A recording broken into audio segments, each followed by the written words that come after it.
Okay, I want to welcome you to Global Partisan Gaming Review, um, and also from my channel on Rumble, which is World Academic Tutor. I'd like to talk about the fifth chapter in this book, Principles of Marketing, and that's consumer markets and consumer buying behavior. Before I start this, I do want to make it clear that the purpose of this uh, video is for educational review and informational purposes. It's not to take credit for the intellectual property of the book. What I am trying to do is communicate the information of the book in a way that people can understand, but not everything word for word. But even if I did it word for word, I would cite the source, which in this case, if I go to the cover, that's Kotler and Armstrong. Okay? And then the publisher is Pearson, as you can see. Okay, this is Pearson. Prentice Hall, an imprint of Pearson. Alright, so, just getting that out of the way. Let's talk about chapter 5 now. Now, keep in mind that each chapter is cumulative and is based upon the previous chapters, because one idea builds on another idea. Now, what we're talking about in this chapter is consumer markets and consumer buyer behavior. The reason why this matters is because we need to understand our customers, what they buy and how do they buy. Alright, so I'm going to zoom this in because some of this text seems a little bit small. Good. Now let's talk about an introduction to this chapter. So, just as a reminder, in the previous chapter you study how marketers obtain, analyze, and use information, develop customer insights, and assess marketing programs. In this chapter, and in the next chapter, we will continue with a closer look at the more important elements of the marketplace, which are customers. Remember, everything should be customer oriented because that's where we get value from. Meaning, serving customer ultimately gives us value, but we have to serve the customer first.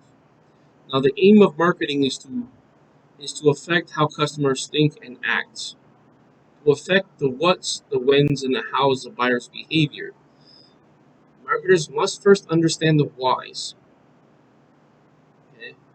We need to know the motives, the whys behind it. Okay. In this chapter, we'll look at a final consumer buying influences and processes. In the next chapter, which we'll talk about, I will have available for you on Thursday, we'll study the buyer behavior of business customers. Now, when we talk about business customers, we're talking about businesses. So basically, that would be the effect would be business to business. In this chapter, it's business to consumer, otherwise known as B2C, compared to B2B, which is business customers. You'll see understanding buyer behavior is essential but very difficult task. To get a better sense of the importance of understanding consumer behavior, we begin at first looking at Apple. What makes Apple so financially or so fanatically? Apple users, what makes Apple users so fanatically loyal?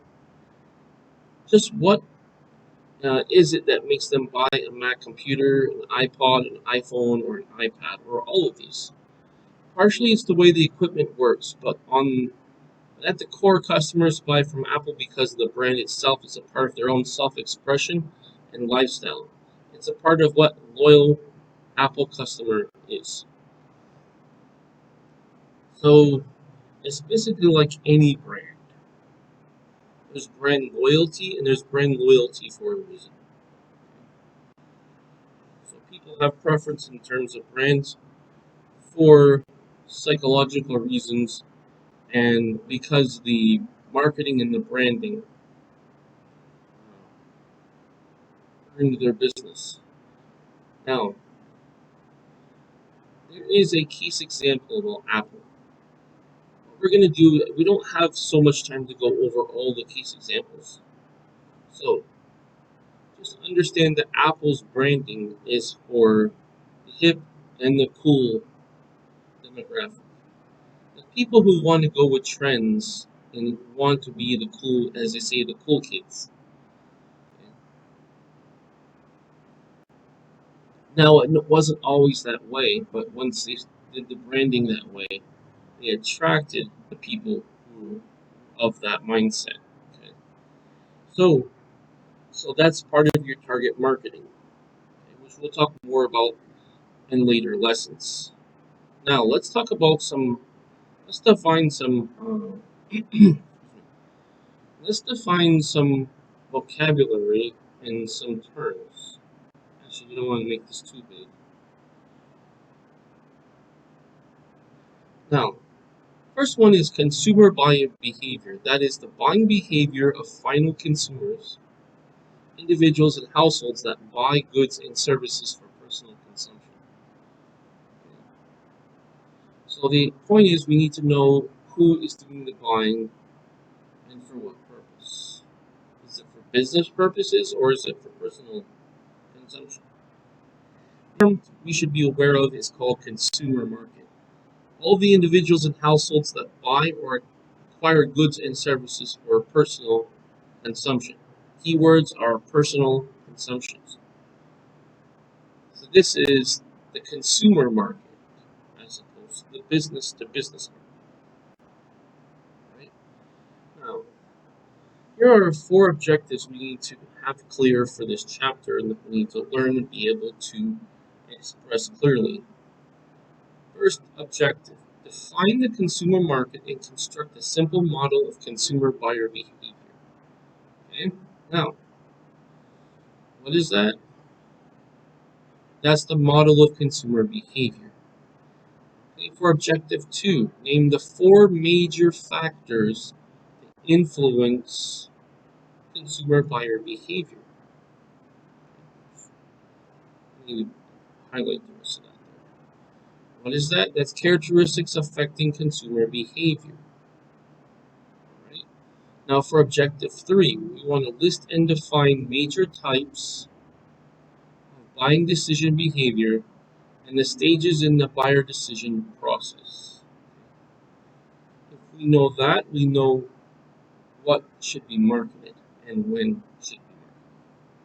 And basically that's the type of buying decision behavior and the buyer decision process. And for our 4th objective, we want to describe the adoption and diffusion process for new products. Okay, that's the buyer decision process for new products. Some of this is self-explanatory, some of this is not. Now, keep in mind that consumers around the world vary tremendously in age, income, education level, and taste. Let's start with that.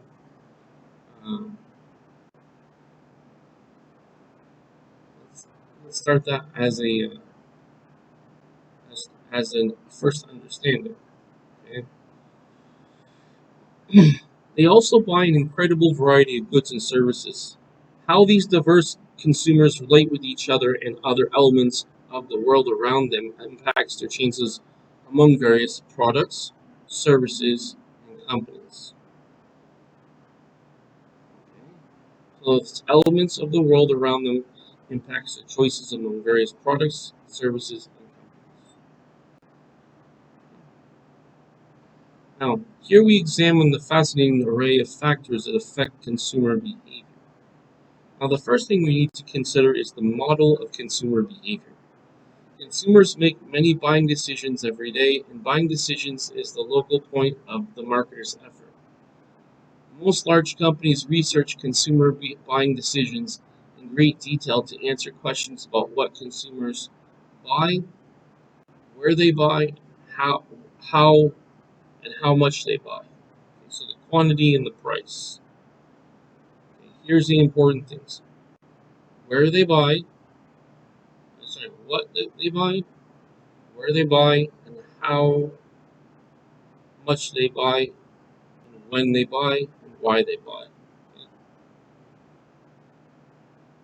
Marketers can study actual consumer purchases and find out what they buy, where, and how much. And when they say where, it's actually that could be the physical location, or that could be the internet in terms of e-commerce. But learning about the whys of consumer buying behavior is not easy. The answers are often locked up deep within the consumer's mind. Remember something, marketing, the objective of marketing is to influence the perception or the value perception of a product, okay, or service. So what they need to do is they need to study actual consumer purchases, find out what they buy, where, and how much. Once you can get that marketing information, it starts becoming clear what the answers to these questions are. Often consumers themselves uh, know don't know exactly what influences their purchases. The human mind doesn't work in a linear way, says one marketing expert. The idea that the mind is a computer with storage compartments where the brands or logos recognizable packages are stored in clearly marketed folders that can be accessed by cleverly written ads or commercials simply doesn't exist. The mind does not work in a linear way. The mind works in a on-off, to a certain degree, gray area, and change from here and there way.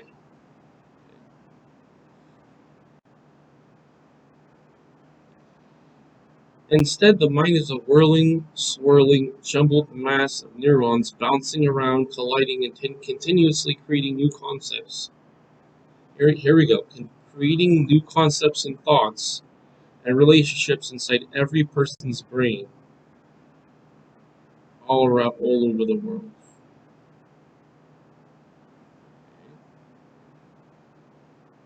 So marketing also is a way that you build rapport with the customer and build relationships with the customer. The central question for marketers is as follows: how do consumers respond to the various marketing efforts? The company might use what?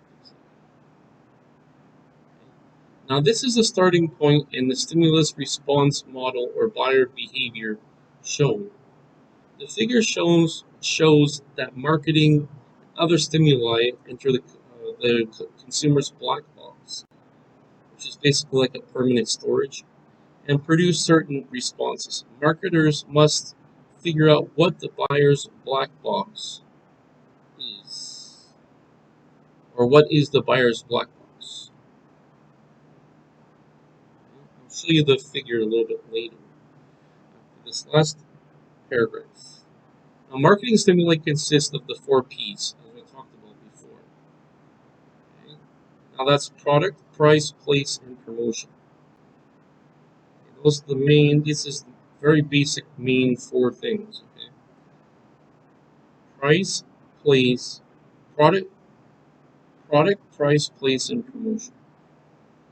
If one of those is off, so basically think of it as ingredients or variables in a formula. If any of those are off, it basically means it won't work. Or it won't work to the extent that it should and can work. Now, other stimuli include major forces and events that in the buyer's environment. Okay, so let's look at those major forces and events in the buyer's environment. What are they? That's economic, technological, political, and cultural.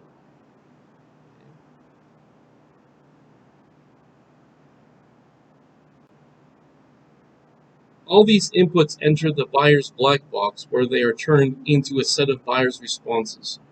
The buyer's brand and company relationship behavior and what she buys, when, where, and how often.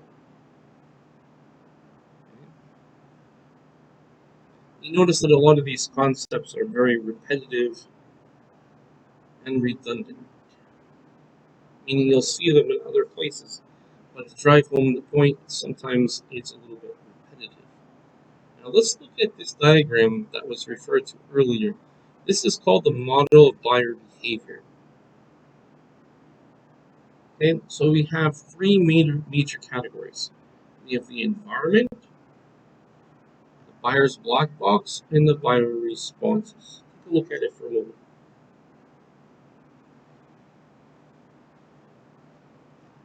Now, let's do this systematically. First one is the environment. That's the marketing stimuli. For the marketing stimuli, for the environment, you have the marketing stimuli and other factors. So, for the marketing stimuli, you have product, price, place, and promotion, like we talked about before. Other, we have economic, technological, social, and cultural. That's the environment. Now, for the buyer's black box, you have the buyer's characteristics and buyer's decision process. For the buyer's response, buying attitudes and preferences, purchase behavior, what the buyer buys, when, where, and how much, and brand and company relationship behavior. Now, we have three parts. Now, let's see how they're connected. First, we start off with the environment. This is the conditions in which the business is conducted. So we have to consider the stimuli, which basically provokes someone to provokes their buying habits, and then other factors as well that influences the buying behavior in terms of what can or often is done. Then from the environment, we want to consider the black box, or the buyer's characteristics and decision process. Characteristics would be basically the demographical information, and decision process has to do with the psychology and the perception of the value. And then once you have the environment and the black box, what you have after those two, when you add both those together, you have the buyer's responses. Now, what are those? Those are buying attitudes and preferences. Okay. See that? Okay, good. Then you have purchase behavior, what the buyer buys, when, where, and how much. And then we have the brand and company relationship behavior. Remember that the environment in the buyer's black box has to come before the buyer responses logically. You can't have a response if you have nothing to respond to. Now, marketers want to understand how the stimuli are changed into responses in the consumer's black box, which has two parts, which I said before. First, you have the buyer's characteristics, which influence how he or she perceives, which is what you want to influence. You want the customer to perceive things according to how you want it communicated, and reacts to the stimuli. Also, the buyer's decision process itself affects his or her behavior. So if they decide to buy, then they buy. If they don't decide to buy, they won't buy. Pretty straightforward, right? Then we look at the buyer characteristics and how they affect buyer behavior. Okay, how they affect buyer behavior. And then at the end, we want to talk about the buyer decision process. So what we do is we look at the skeleton of it first, and we fill in the blanks. So we look at the overall structure, and we fill in the parts in the structure. Okay? It's like a house, right? You have a foundation, and you have pillars. After you have those, right, then you build a house on top of it. You don't build a house without pillars, and or definitely without foundation. So basically, we're laying the foundation first, and then building on it. Now, let's start out by talking about characteristics that affect consumer behavior. Remember that consumer purchases are influenced strongly by cultural, social, personal, and psychological characteristics. Okay, so, if you think about it, when they talk about cultural, that refers to the common behavior in a group. Okay? When we talk about social, it has to do with how people interact with people in terms of normative rules, similar to cultural. But this is more of the application of the culture. So this is more of how do they apply that to from how does culture apply in a social situation. Okay, then we have personal, versus an individual's own idea. Then we have the thinking of the person, which is the psychological characteristics.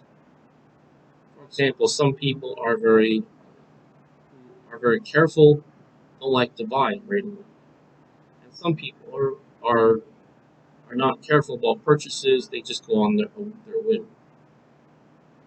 For the most part, marketers cannot control such factors, but they must take them into account. So it's sort of like the culture. Can you change the culture? Can your marketing change the culture? Not really. There are subcultures within cultures. For example, in the US, depending on where you live, there's different subcultures. You can change it to a certain extent, you can modify it to a certain extent, but not like a major overhaul. Okay? Now, with cultural factors, they exert a broad and deep influence on the consumer behavior. More specifically, marketers need to understand the role played by the buyer's culture, subculture, and social class. Notice how I said subculture without even looking at this. If you think about this logically and from the customer's point of view, you can see the differences in people. So, in cultures and countries where there's different culture, you have to market it according to those factors. You can't use one approach and apply it to every situation. Now, with culture, it's the most basic cause of person's wants and behaviors. These are the common characteristics in a group, or common behavior in a group. Okay, for example, growing up in a so more specifically, growing up in a society, a child learns basic values, perceptions, wants, and behaviors from his or her family and other important institutions. All right, so this is basically like the root cause. A child in the United States normally learns and exposed to the following values: achievement, success, individualism and freedom, hard work, activity and involvement, efficiency, practicality, material comfort, youthfulness, fitness, and health. Okay? These are all what's called value sets. So each culture may have them or may have more or less of them. Now, every group or society has a culture, and a culture influences on buying behavior may vary greatly from country to country. Failure to adjust to these differences can result in ineffective marketing or embarrassing mistakes. Let me give you an example. Imagine this. Imagine you market a product from the point of view of the wrong country, or you offer the wrong product to a country that doesn't like that, such as, for example, in McDonald's, right? They sell beef burgers, right? Or otherwise known as hamburgers, right? Because they're made out of beef, right? Okay, but in India, their religion prohibits them from eating beef, as it comes from the cow, and the cow is sacred. So that won't work there. Or if you have, for example, pork in the Middle East, that won't work there also. See what I'm saying? Um, and then also some cultures are vegan or vegetarian. Okay? So the marketing messages must include things that that don't include those. You have to know your culture and who are you targeting. If you don't know that, you don't know how to market to those people. And remember, as far as factors influencing consumer behavior, we need to look at the following. First, the cultural.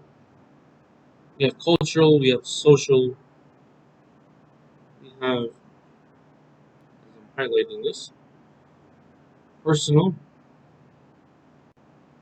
and then we have psychological. So what we do is we start from a large general framework, and then we narrow it down with details. So from the cultural aspect, we have culture, subculture, and social class. Social class will have to do with different demographics of spending and status. Okay. Now with social, you have reference groups, family, roles, and status. Similar to cultural, except social is more on the macro level, and cultural is more on the micro level, to the individual, versus social refers to large, as I said, reference groups, which is more on the macro level, or the larger level. Now with personal, you have age and life cycle stages, which is between this age and this age, this product is popular. But past that age, it's no longer popular. For example, kids' toys. Do adults buy kids' toys? Well, not for themselves. Okay, how about old people stuff things? Who buys them? Old people. And then what an older adult will buy will not be the same as what, for example, suppose you have a man or a woman in their 40s. Are they buying the same thing as a person in their between 18 and let's say 20? No. For example, they don't buy alcohol, at least in the U.S. in theory. Although of course in practice they do. But, and then of course people's attitudes and priorities change as you get older. So therefore the product offerings and the value um, representations have to be different as well. We also have to consider with the personal aspect, person's occupation, which is their job, their economic situation, do they have disposable income, and then also their lifestyle. How do they like to live? Are they frugal or do they like to spend money? And then we have to consider the personality and self-concept. How do they see themselves with this product? That's the personality. So the personal is similar to the psychological, except it has to do with more with the actual overall conditions as it relates to the person. Now, as far as the thinking is concerned, right, that's psychological. So the thinking and the feelings, well, that's the motivation, right? What makes them want to buy this product? And we have the perception. How do they see the product? You see, and then how do they know of this product? That's the learning. And then finally, at the end, what we're trying to influence is the beliefs and attitudes. So we want people to believe that this product or service is good. Once they believe it's good, then their attitudes towards it is positive. So based upon the experience, that will shape the attitudes of the consumer. And then finally, after we have all this, we look at the buyer. The buyer has to do with the buying decisions that are affected in an incredibly complex combination of external and internal influences. External has to do with the marketing, internal has to do with their value set. All right, now let's move on. Let's talk about subcultures. Well, we'll talk about subculture in a moment, actually. Marketers are always trying to spot cultural shifts so as to discover new products that might be wanted. For example, the cultural shift towards greater concern about health and fitness has created a large industry for health and fitness services, exercise equipment and clothing, organic foods, and variety of diets. The shift towards informality has resulted in more demand for casual clothing and simpler home furnishing. Okay, so based upon the time period and the culture, this will tell you what should be sold. Now, so that's fairly straightforward, right? Let's talk about subculture now. Subculture is an aspect of a main culture, which is a group of people who share with shared value systems based on common life experiences and situations. Just like this, if you want to look at this at the broader and the more finite level, we can look at it in this way. We can look at a general culture of a country and then different groups within that country. Or the different groups in the country is the subculture. Right? And even within the subcultures, you have different demographics. For example, if we consider geographical considerations that affects that subculture, history, right, and the social attitudes. Now, here's the thing about it is, even within a subculture, for example, the South compared to the North, compared to the West Coast, for example, let's say Alaska, Hawaii, right? They have different subcultures. They have a general value set that they agree with as being American. But what they do inside of their own group is different. So, people, for example, people in Alaska, based upon geographical and other considerations, don't have exactly the same not skill set, well, maybe have different skill set, value set as people, for example, in Hawaii, okay?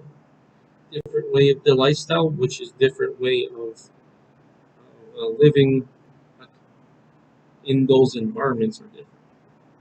Now, each culture contains smaller subcultures or groups, which I was referring to, with shared value systems based on common life experiences and situations.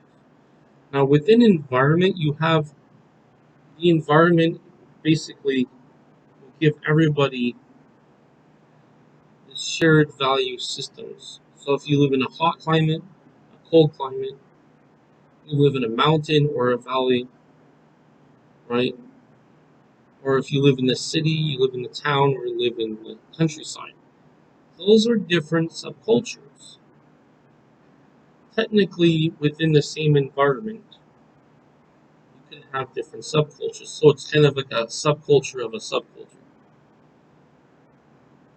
Now, subcultures include nationalities, religions, racial groups, and geographic regions, which I was just referring to. The first thing I would look at is the geographic region. Then we would look at everything else associated with it, including economic and social factors. Many subcultures make up in important market segments. That's why subcultures matter. It's not from a sociological point of view, but it's from a marketing point of view. So they make up important segments. Member segments are specific parts of the market. These are specific sections of a market, right? Like cars, what do you have? You have SUVs, you have trucks, and you have, like, for example, mid-size or compact cars. Each one of those are their own segment. Within the segment, you have a niche. And then the niche basically describes what type. So if we use a general category, trucks, for example, what kind of truck? What price ranges? And there's other things as well. So we look at the purpose, we look at the price, those things as well, and the expectations of the consumer. All right, so remember that many subcultures make up different international that make up important market segments, okay? And often design products and marketing programs tailored to their needs. So you have to consider that whatever you offer has to meet the needs of the consumer or the person you're selling to. Examples of four such important subculture groups, including is subdivided by race in, for example, Hispanic, American, African American, Asian American, and mature consumers. And of course, also Caucasian. We want to use race as a subculture. Now, they're a different subculture because each race typically has its own unique culture. For Hispanic American consumers, the nation's nearly 50 million Hispanic consumers, and that was as of 2012, so it's now more nowadays because now it's 2023, have an annual buying power of more than $950 billion, a figure that will grow to an estimated $1.4 trillion by 2013. Hispanic consumer spending has grown to more than twice the rate of general market spending over the past 4 years. This is as of 2012. What you're finding now is there's more immigration, whether legal or illegal immigration, coming in from that. So when we're talking about Hispanic, just for people who are not familiar with the term, we're talking about people that are native people of their country that are mixed with the Spaniards from that time period. In other words, they speak Spanish, but they're not. They have their own unique culture, right? So some of it's from South America, some's from Latin America, and also some from the Caribbean. So that's what it is. Although Hispanic consumers share many characteristics and behaviors with the mainstream buying public, this would be basically culture, there are distinct differences. They tend to be deeply family oriented and make shopping a family affair. Children have a big say in which brands they buy. Okay, so these are demographical characteristics that you have to consider for any race, but for that race, that's what defines them. Okay, so companies such as P&G, AT&T, Verizon, McDonald's, Toyota, Walmart, Burger King, and many others have developed special targeting efforts for this large consumer group. For example, Walmart converted two existing stores in Phoenix and Houston to serve local Hispanic consumers under the new uh, Supermercado de Walmart. And Burger King sponsors an annual Football Kingdom. And football is FUTBOL in the Spanish language. That's the National Soccer Tour in 8 major Hispanic markets across the United States. The family-oriented tour treats visitors to innovative street-level soccer events for all ages and skill levels, including skills challenges such as Domina.com Ray, which is ball control, Los Reyes del Balón, speed, and Mataya Canales, which is blocking ability. Okay, so those are aspects of that sport. When they say football, they're not referring to American football, they're talking about what we call soccer. Okay. Now, the BK Futboladores soccer team puts in an exhibition featuring head-to-head demonstrations. It's a one-of-a-kind experience that has been incredibly successful with Hispanics around the United States, says Burger King's director of multicultural marketing. So, even within the Hispanic market, there are many distinct subsegments that are based on nationality, age, income, and factors. The subsegments is basically your niche. Although it's not called a niche, effectively is a niche because you're only marketing to those particular people, as opposed to marketing to that section of an industry. For example, a company's product or message may be more relevant to a nationality, one nationality over another, such as Mexicans, Costa Ricans, Argentinians, Cubans, and companies must also vary their pitches across different Hispanic economic segments. Okay?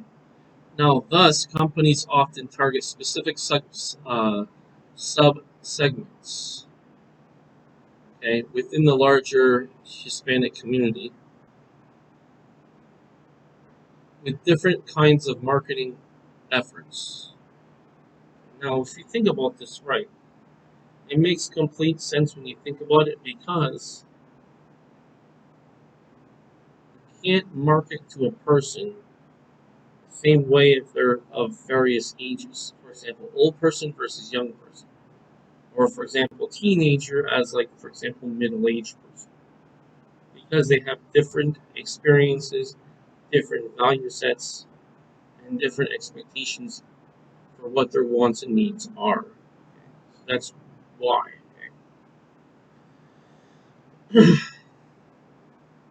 Now, they have two campaigns that they use for marketing these demographics.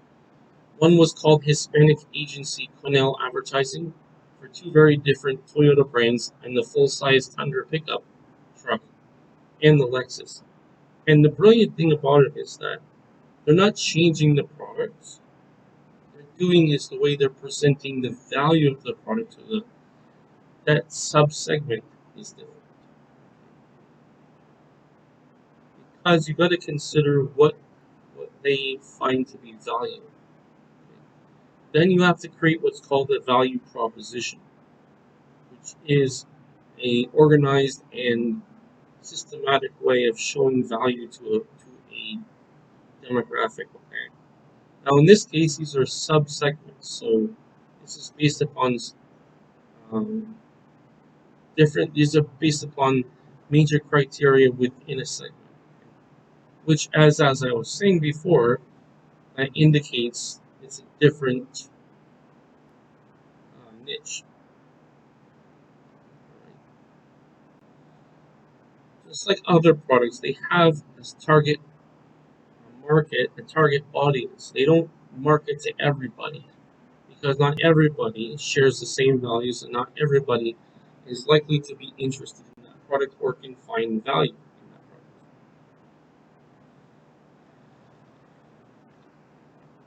I know. Okay. For example, the Tundra is a high volume seller among Mexican immigrants in the Southwest who are characteristics as Jafes, local heroes considered pillars of strength in their communities. To reach that consumer, Cornell devised a campaign that created Al Jafe's penchant for the national Mexican sport of chandarindas. It's Mexican-style rodeos. The pitch is, a tundra is as tough as the guys who gets behind the wheel. Okay, so this is just one marketing pitch. This marketing pitch basically ends up being a slogan. Okay? Now remember, the slogan is a saying or phrase that allows for people to remember the product and the value of the product. Remember that money follows attention. If you have no attention, there's no money that will follow it. Okay? So anyway, Cornell's campaign for Lexus couldn't be more different. For Lexus, the agency targeted the luxury market in Miami, reaching out to affluent Hispanic Americans who appreciate the refinement, art, and culture with a campaign that centered on art and design. The result was brightly displayed Lexus print campaign placed on local Hispanic lifestyle magazines that helped move Lex from the fourth-ranked player in Miami luxury car market to the market leader in only 18 months. Okay, so that's the positioning they did. Is where do they put themselves in the segment? They put themselves in the segment by being in the right niche. When they market themselves to the right people. You have to think about who are you marketing to. If you're an affluent person, let's say the product costs more, you're going to want to market to affluent people with more disposable income. Okay? And in a medium, right? and a magazine that has readership of those types of. If you can get that straight, you can already make a big difference in sales and people who would know of the products. All right, let's look at a second demographic, which is the African American consumers. With an annual buying power of $913 billion, estimated to reach $1.2 trillion by 2013. Now remember again that this was published in 2012, so by then, of course, this has changed because now it's 2023. The nation's 42 million African American consumers also attract much marketing attention. The U.S. black population is growing in affluence and sophistication. Although more price conscious than other segments, blacks are also strongly motivated by quality and selection. So we need to look at that criteria. What motivates them? Okay, quality and selection. So we need to find out the motivation of a demographic. They're motivated by, and of course, to them, brands are important. Once you know this part, you know what approach you should use in your marketing. So brands are important, and so is shopping. Black consumers seem to enjoy shopping more than other groups, even for something as mundane as groceries.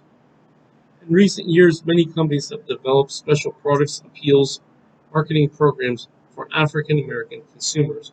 For example, P&G's roots run deep in the market.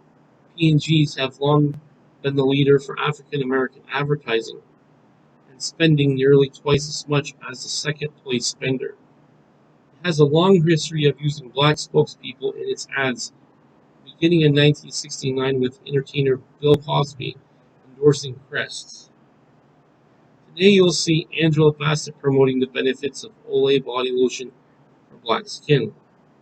Derek Jeter discussing the virtues of Gillette razors and deodorant. And Queen Latifah in commercials promoting CoverGirl line for women of color. In addition to traditional product marketing efforts, P&G supports a broader My Black is Beautiful movement. We need to find values that are shared in a group, and you need to find people who convey that value. Okay, that's basically the idea. So, going further, it says, created by a group of African American women at P&G, the campaign aims to quote to ignite and support sustained personal conversation. Excuse me, national conversation by, for, and about Black women. Well, P&G discovered that Black women spend on average 3 times more than the general market on beauty products. Yet 71% of Black women feel they are portrayed worse than other women in media and advertising. Supported by brands such as Crest, Pantene, Pro-V, Relaxed, and Natural CoverGirl Queen Collection, and Olay Definity, the goals of the My Black is Beautiful movement is to make all Black girls and women feel beautiful, regardless of their skin tone or origin. Of course, to forge a closer relationship between P&G brands and African American consumers in the process. With P&G as the main part of the sponsor, My Black is Beautiful includes traditional television program and websites, actually webisodes, that is, which are episodes that are broadcasted on websites. So those are webisodes featuring interviews, vignettes, and style tips focusing on African American. Now the purpose of that, if you think about the subtleties, although in some ways looks quite blunt, is that they're getting the consumer to interact with the brand and trying to influence their attitudes towards the brand and their beliefs of the brand. Okay? Now let's talk about another race, the Asian American consumers. Asian Americans are the most affluent U.S. demographic segment. They now number nearly 15 million and wield more than $500 billion in annual spending power, expected to reach $750 billion in 2013. Now, if you consider it's 10 years even after that, it's probably even more. They are the second fastest growing population subsegment after Hispanic Americans, and like Hispanic Americans, they are a diverse group. Chinese Americans constitute the largest group, followed by Filipinos, Asian Indians, Vietnamese, Korean Americans, and Japanese Americans. Asian consumers may be the most tech-savvy segment, with more than 90% of the Asian Americans going online regularly are the most comfortable with internet technology such as online banking. All right. So what's happening with that is you consider their value, what's valuable to them. Now, what's valuable to them can be based upon past experience or their lifestyle. If their lifestyle is to save time and to do things more conveniently, that would explain that. So, as a group, Asian consumers shop frequently are the most brand conscious of all the ethnic groups. They can be fiercely brand loyal. As a result, many firms are now targeting the Asian American market. Companies like State Farm, McDonald's, Verizon, Toyota, and Walmart. For example, among many other Asian American targeting efforts, McDonald's has built a special website for segments such as My Inspire or MyInspireAsian.com, offered both in English and the Asian languages. The fun, involving, community-oriented site highlights how McDonald's is working with and serving the Asian American community. So, what's the important points? Are fun and involving and community-oriented. Okay. Are they community-oriented? Because those countries are a group culture. Understand what I'm saying? If you are a group culture, you have to rely on community-oriented. Okay? Now, State Farm has also developed comprehensive advertising, marketing, and public relations campaigns that have helped to gain significant brand equity and market share among Asian American consumers. It even recasts its familiar "Like a good neighbor, State Farm is there." That's the slogan. Tagline, so that would retain the spirit of the original line but more resonate with each Asian American market. For example, the Chinese version translates back into English as, "With a good neighbor, you are reassured every day." So you got to consider also with the marketing messages how it's translated in from their to their language, okay, from English to their language. Now in the United States, the official language is English, so basically they need to understand English.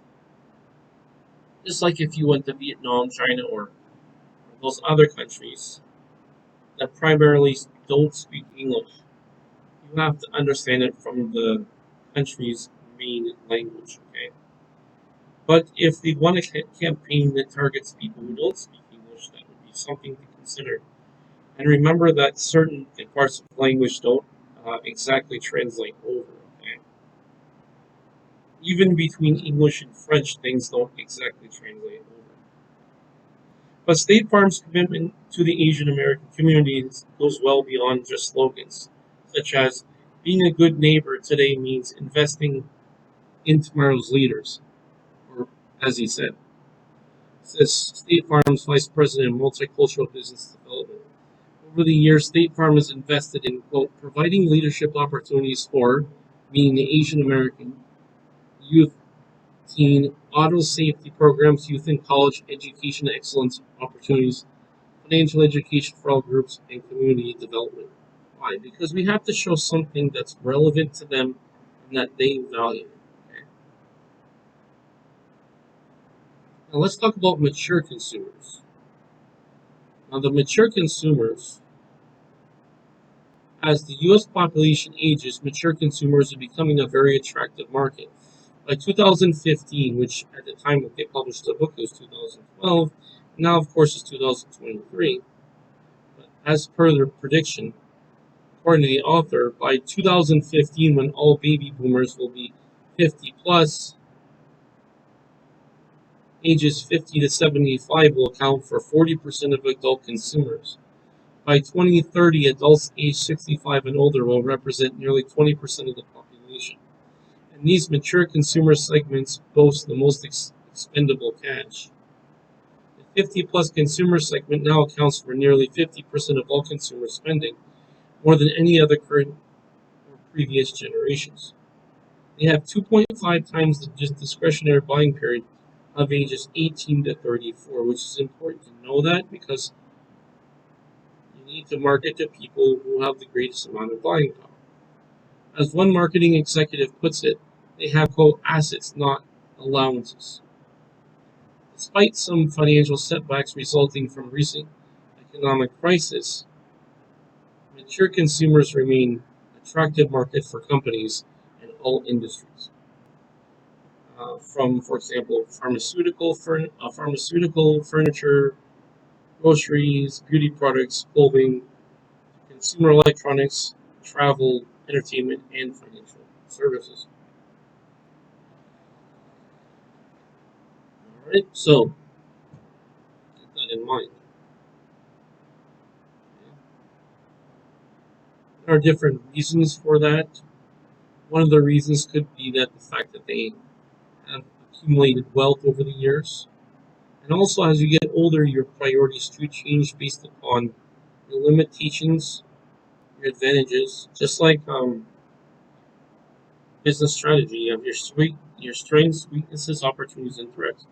As you get older, your strengths have changed, your weaknesses have changed, opportunities or priorities have changed, and what also relating, I don't know about threats, but relating more to the weaknesses have changed as well.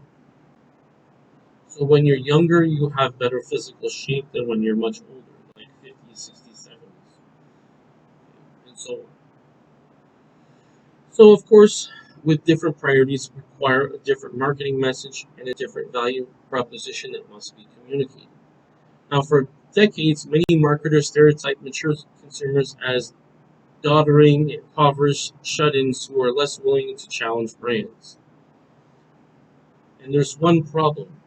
Brand managers or advertising copywriters tend to be younger. Ask them to do an ad targeting the 50-year-old demographic, bemoans one marketer. And they'll default to gray-haired senior living on the beach trail with an aging golden retriever. For example, in a recent survey, advertising professionals regarded the term over the hill as meaning people over 57. In contrast, baby boomer respondents related to the term to people over 75. So it depends on how you define it. As a group, however, mature consumers are anything but, quote, stuck in their ways, unquote. To the contrary, a recent AARP study showed that older consumers for products such as stereos, computers, mobile phones are willing to shop around and switch brands than their younger counterparts. So it depends on their particular upbringing, and it depends on how adaptable the people are. That's why, as I mentioned, it's a stereotype and not a reality.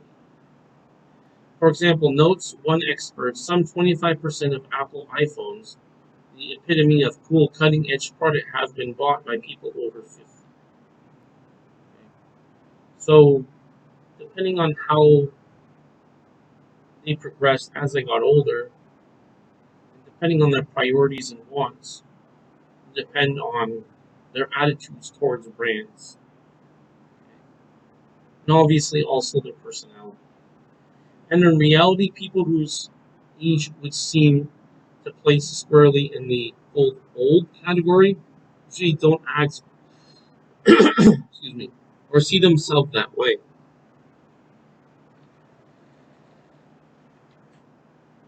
Thanks to advances in longevity, people are redefining what mature life stage means. Well, they're having a second middle age before becoming elderly, said a generational marketing expert. Marketers need to appeal to the consumers in a vibrant but authentic way. This is the important point to make. I'm glad that the author put that, which is a testament and a credit to the publisher as well. People's attitudes do change over time, but there's certain attitudes based upon the personality and their value sets will pretty much remain constant, which of course is based upon their likes and their wants. Today's mature consumers create an attractive market for convenience services. For example, Home Depot and Lowe's new target older consumers who are less enthusiastic about do-it-yourself chores than with do-it-for-me handyman services. And their desire to be active and look as young as possible as they feel more mature consumers, good candidates for cosmetics, personal care products, health foods, fitness products, and other items that combat the effects of aging. So I won't judge and I won't give my opinion on if I think that's good or bad. I'll let you, the person who's watching this video, determine that. But what's most important starting out is the reality and the facts of the situation. So, moving on, the best strategy is to appeal to their active, multi-dimensional lives. For example, a recent Jeep ad in AARP magazine features a mature consumer who's nowhere near the elderly, at least in her own view. Quote, I know you're only as old as you feel, and I feel 30. I can text, but I prefer to talk. I'll do a bake sale and hit the few trails too. The grandkids say I'm really cool now. But what they don't know is I always was. The ad concludes, I live, I ride, I am cheap. So you see what happens is you make your marketing message based upon the value sets and the attitudes of your customer base, your demographical base. Now let's talk about social class. For the social class, almost every society has some sort of social class structure. Social classes are societies' relatively permanent and ordered divisions whose members share similar values, interests, and behaviors. Social scientists have identified 7 American social classes. So it basically has to do with status, power, and resource availability, meaning how much money you have, what possessions you have, etc. Now, social class is not determined by a single factor such as income, but is measured by a combination of occupation, income, education, wealth, and other variables. And by the way, this isn't just in the US, this is something quite universal. And I can say because I've traveled in Asia, I can tell you that that's pretty much universal. See, because all societies have what's called the social strata, which is a hierarchy from the people on the bottom to the people on the top. So I can tell you income is definitely one of them, making more money. Occupation. So, for example, in Asia, is if you work, the more you work, the more status you have. Education also refers to status, and education a lot of times is associated with income and associated with status as well. This has to do with the culturals or the country's culture's value set. Kind of a tongue twister. Wealth as well, which is mostly possessions and things of value, and other variables as well. So this is definitely very true. Different industries based upon their income and also other things that are valuable to society also have social value and thus are in the social strata. In some social systems, members of different classes are reared for certain roles and cannot change their social positions. From what I understand of India, that's something like India. They call it a caste, and a caste usually is something that's made permanent. It's a social status that's made permanent. So this has to do with how society perceives those people to be and their values in society. For example, in the United States, however, the lines between social classes are not fixed and rigid. People can move to higher social classes or drop in a lower one. So if any of those factors become less in a person, it drops. If any of those factors become increased, it becomes more. Okay? So as the world becomes more influenced by the West, as it's been for decades now, you're going to find that that's more like. I won't go into try to explain how all this complexity works because there's volumes of books that explains this on a sociological and even psychological level. Okay, so that'll be something you can look into if you want to go deep on that. But that's basically this is the premise, and this is basically what it is. Now, marketers are interested in social class because people within a given social class tend to exhibit similar buying behaviors. Behavior in this case. Yeah, so high social class usually have more income, more status, usually buy things that want to show their income and status. So basically, purchases is an expression of their social class and an expression of their value in society. Social classes show distinct product and brand preferences in areas such as clothing, home furnishing, leisure activities, and automobiles. So keep those in mind as well. Um, and also educational products as well. There's more major items too, but those are definitely some product offerings, and also for service offerings for the affluent and the well-to-do.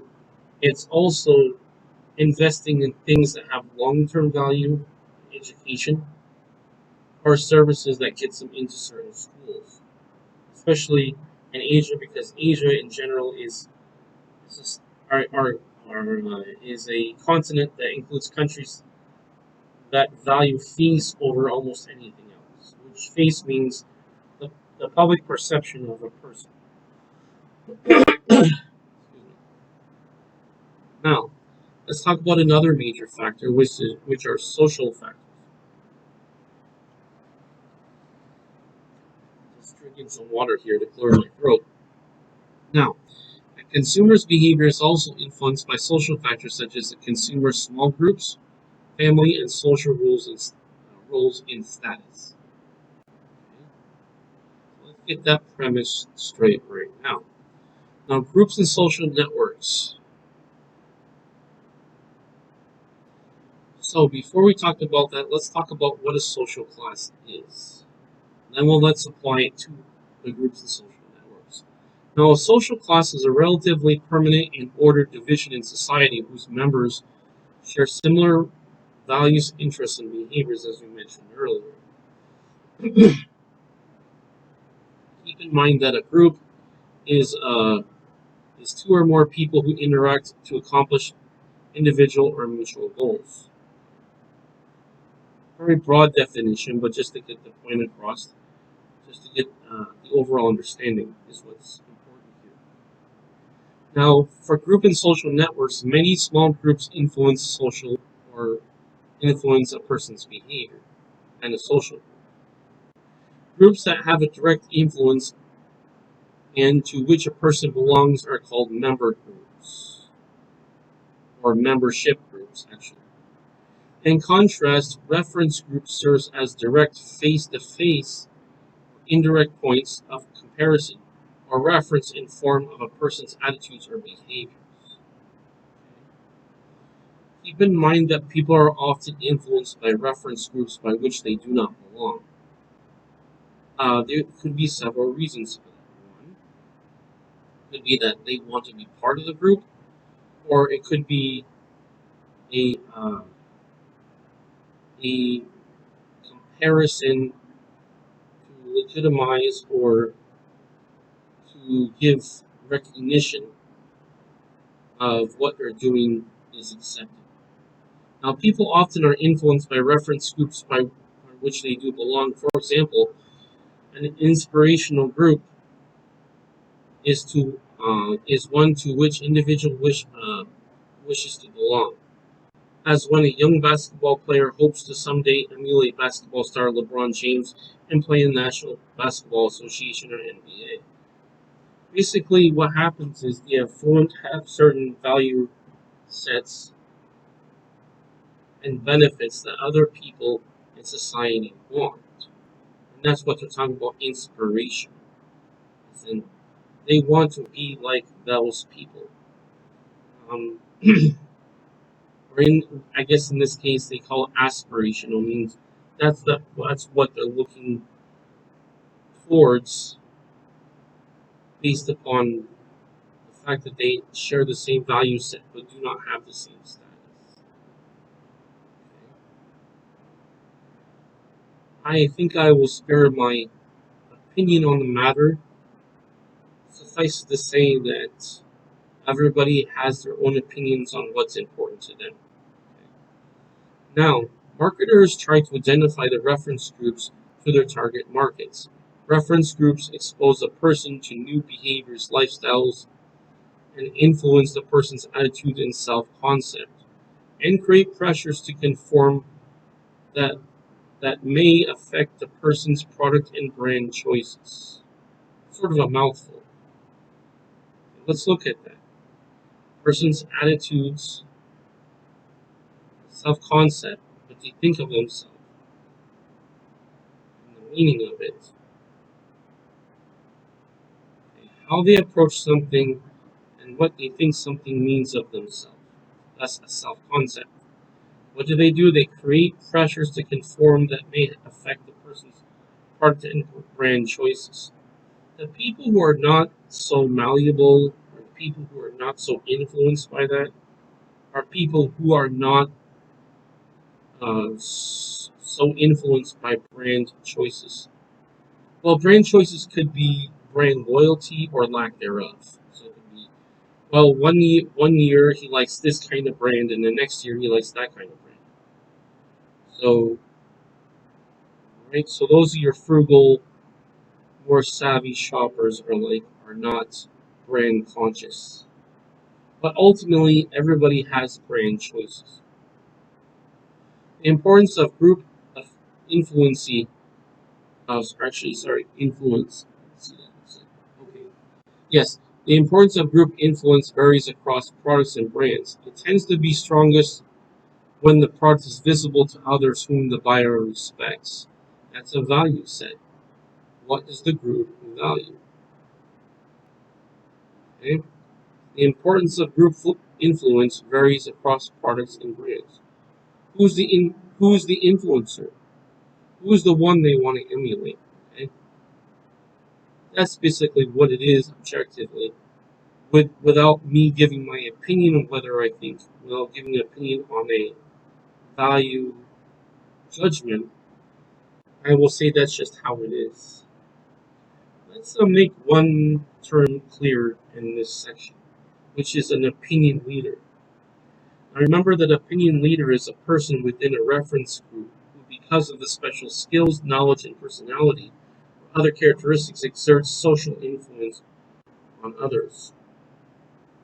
Okay? If they have things in value, if the person is for example, a product expert, an influencer, will be able to have influence on others.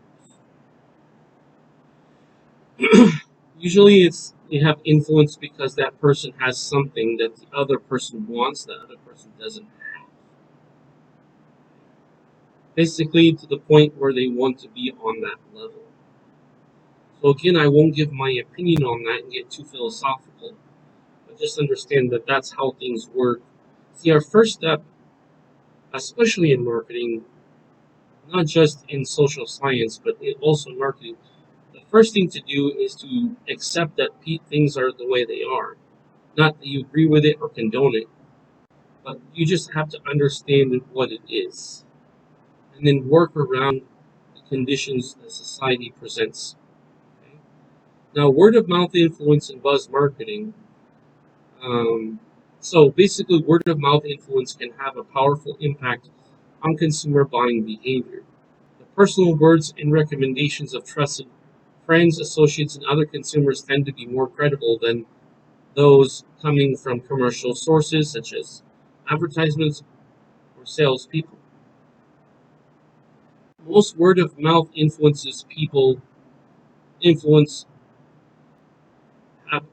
word of mouth influence happens naturally, which is that consumers start chatting about a brand they use or feel strongly about one way or the other. Okay? This is how this happens. Often, however, rather than leaving it to chance, marketers can help create positive conversations about brands. So you're not waiting for things to happen, you're making things happen. That's what marketing is doing. Now, marketers of brands are subjected to strong group influence, must figure out how to reach opinion leaders. As we said earlier, those are people who have a reference group who, because of their special skills and knowledge, personality, or other characteristics, exert social influence on others. So, if you have you have influence or you have status, because you have status, you have influence. I mean, because you have influence, you have status. Okay. Depending on the culture, there's different value sets. So, for example, in Asia, um, they value education very highly. So, if you're an educator who presents himself normally, honorably, and competently, you'll get respect from them, at least on the professional level. Okay? But I would just add that to that as a specific thing because it's not just buying. Like, for example, money is a status, but it's not just money. It's also special skills as well. Because you can basically have a person who doesn't have a lot of money, but he has special skills, or he has a skill that the society values, and because of that, he becomes a person of influence. Now, some experts call the group the influentials or leading adopters. That's the terminology. When the influentials talk, consumers listen.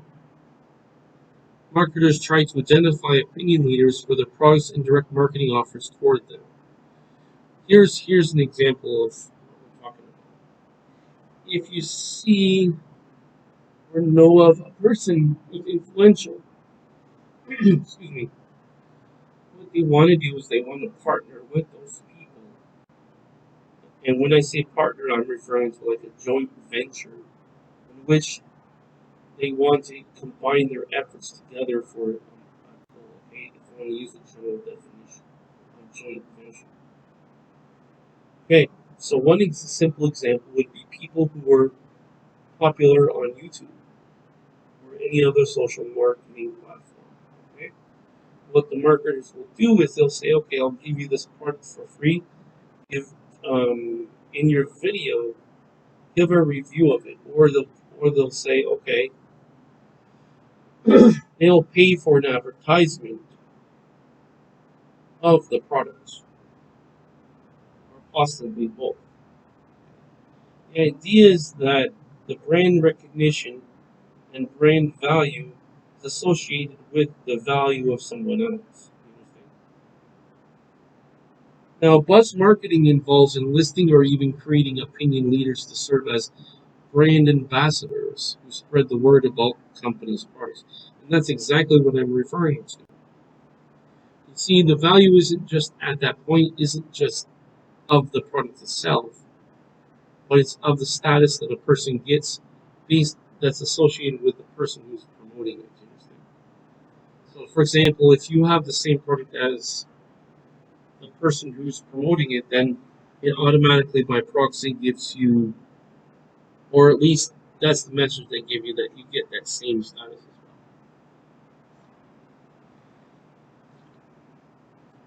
well. Many companies now create brand ambassador programs in order to, in an attempt to turn influential but everyday customers into brand evangelists, which is what I was talking about. A recent study showed that such programs increase the effectiveness of word-of-mouth marketing efforts as much as 50%. For example, JetBlue's Crew Blue program employs real customers to create a buzz on college campuses. Over the past few years, JetBlue's Crew Blue program has recruited a small army of college ambassadors, all loyal JetBlue lovers.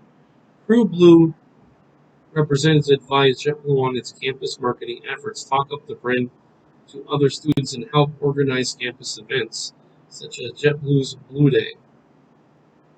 Held each fall on 21 campuses, the highly successful event urges students to wear outlandish blue costumes and, on occasion, blue skin and hair. Students with the best costumes are each given a pair of free airline tickets. Okay, so this is a promotional activity that's used to increase the brand's value and the brand visibility.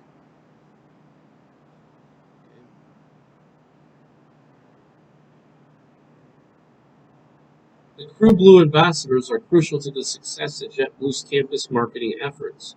That is, quote, students know what kinds of activities are important to other kids, what we should say to them in our marketing, and how we should say it, unquote, says a JetBlue marketing executive. You might think that such brand ambassadors would be perceived as hucksters, worse, or any annoying evangelists. Best avoided. Not so, says the executive. Quote, our brand ambassadors are seen as by their college friends as entrepreneur creative people, unquote. What they aren't as are the super cool people on campus who are typically thought as influential. The best ambassadors are says the executive, are, quote, friendly, everyday brand loyalists who love to talk to people, unquote. So they're employing word of mouth. Now let's go back to major American social classes. Okay, now, this happens to be American, but if you look at the general structure, you can see that almost every country uses something similar in this general way. Remember something, when we're talking about social classes, we're talking about status, meaning your reputation in a group or in a society that influences or shows value in their role in society. Okay?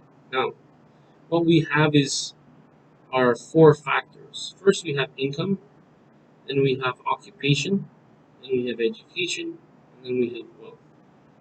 Notice in this diagram it goes in that order from the bottom to the top. Let me explain how that works. Now, technically, you could change the order of this a little bit, because you could say, well, I need education to get the occupation before I get the income. But it depends on how it's used, so in the circumstances. Now, the lower class, upper lowers, which are the 9%, are the working poor. Although their living standard is just above poverty, they strive towards a higher class. However, they lack education and are poorly paid for unskilled work.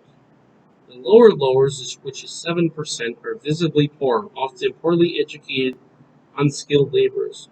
They're often out of work. Some depend on public assistance. They tend to live a day-to-day existence. That's your lower class. Then we have something called the working class. And I would say, as far as the U.S. is concerned, the working class can be technically both the lower and the middle class. So that's probably why it's classified that way. Just keep that in mind. Now, the working class leads a working class lifestyle. You might have heard something called blue collar and white collar. The blue collar is the working class. The white collar is the upper class. Basically, the blue collar is the workers, and the white collar is basically like executives, CEOs, and owners. Right? They depend heavily on relatives and an economic and emotional support, advice on purchases, and assistance in times of trouble. This is what just happens. Um, Economies oftentimes can push down people in the social strata or increase them, depending on how they position themselves and what their resources are at the time. And of course, decisions make the difference in everything. Now, let's talk about the middle class. Now, the upper middles and the middle, and I guess you call it the middle, or the middle class. For the upper middles, that's 12%. Those are professionals, independent business persons, and corporate managers who possess neither family status nor unusual wealth. They believe in education and are joiners through civic minded and went to better things in life. Now, the middle class, which is 32%, that's the average pay white and blue collar workers. Remember, I told you white and blue? See, once you understand the concept of these things, you don't even, the ideas present themselves. See? So I didn't even read this. I mean, I read this a long time ago, but those concepts are connected, so they present themselves. Now, white and blue collar workers who live on quote, the better side of town, they buy popular products to keep up with trends. Better living means owning a nice home, a nice neighborhood with good schools. And I think this is the main goal for everybody is, well, I don't want to say everybody, but for the majority of people, that's the goal, is this part. Some people are satisfied with just being middle class, and some people are not. Now, for the upper class, the upper uppers is the top 1%. The social elite who live in inherited wealth. They give large sums of money to charity, own more than one home, and send their children to the finest schools. So again, that's what that's where education and wealth interconnect. For the lower uppers, which is the top 2%, or 2% of it, Americans who have earned high income or wealth through exceptional ability. They're active in social and civic affairs and buy expensive homes, educations, and cars. And believe it or not, this is actually becoming easier to get to because if you have the right skill, you can transition from working class all the way up to the upper class. Because you see, if you have a proper education, you have the right methodology, you can get to there. It's not easy, but you can definitely get to there. If you have the right profession, you definitely can get to there, to the lower upper. Your upper class are going to be the ones of power, privilege, and people who are the most connected and also the most talented. Basically, your geniuses are in the upper class, the upper uppers. Uh, your geniuses, your billionaires, those people. Your upper uppers are your low. It's basically like your low millionaires, your upper low to upper millionaires, and your low to upper billionaires is the upper class. Just to get the idea of what this is. Now, remember that a lot of this stuff can intersect based upon the value sets. Will depend on what's most important. What's most important is depends on the social class. Okay, I'm just going to highlight this so we can associate upper class with wealth, which is true. Middle class with education. Working class with occupation. It's basically like you just learned a skill and you're working. Nothing wrong with that. And then lower class with having the minimum level of income. Once you know, so each one of these technically are their own demographics. And then you have a sub-demographics, if you want to call it that. Um, so basically, the working class is a general niche. And within, um, actually, no, that's not even true. Um, each one of these actually is its own segment. Within these segments, in the upper class, depending on where you are in that part of the class, that's actually a niche. More broadly, they just use the segment as a niche, but for more precise targeted marketing, the part in that particular class is the actual niche itself. So let's move on to past that now. Let's take an intermission for a moment. Be back in just a moment.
Okay.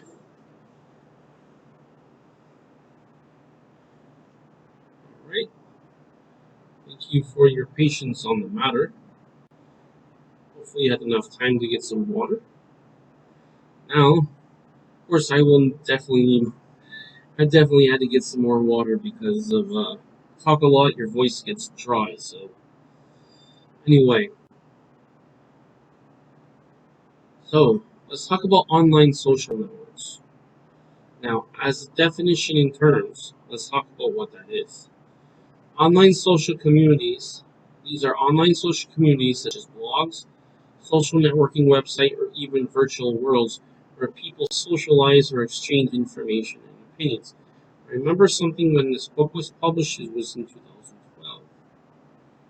Certain parts of the online social networking community isn't wasn't the same as it is now in 2023. Now, keep in mind that over the past few years, a new type of social interaction has exploded on the scene, which is online social networking. Now,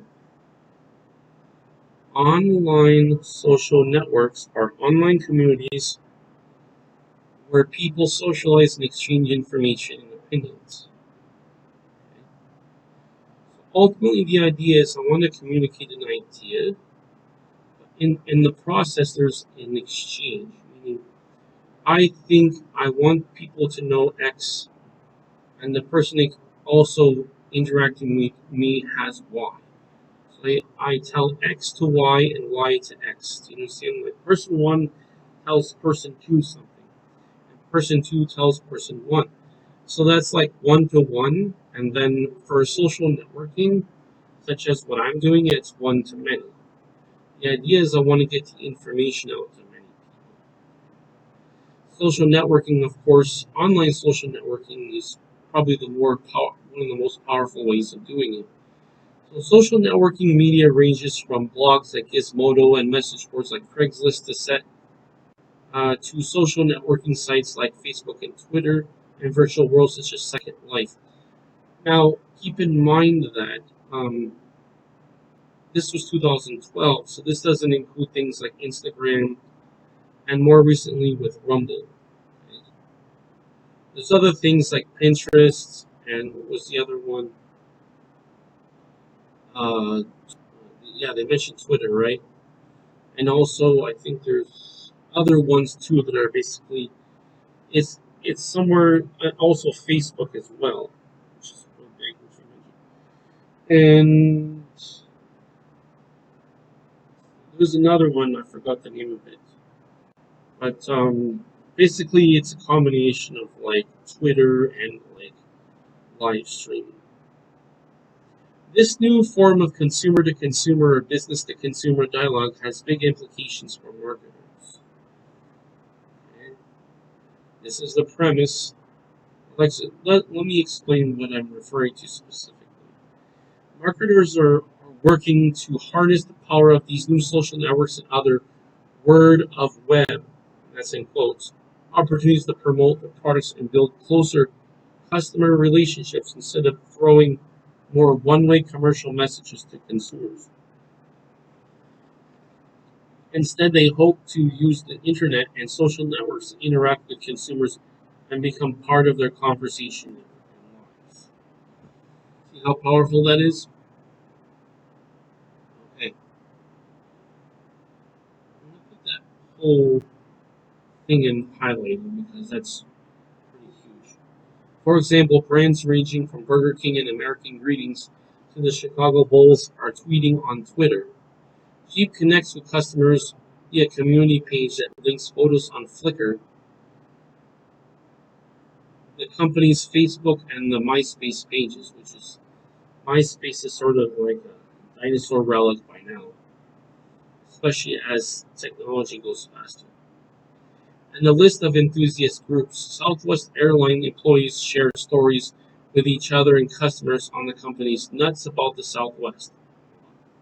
And during the 2010 Winter Olympics, Visa launched a Go World microsite featuring athletes' videos, photos, and widgets, and also tied into nets like Facebook.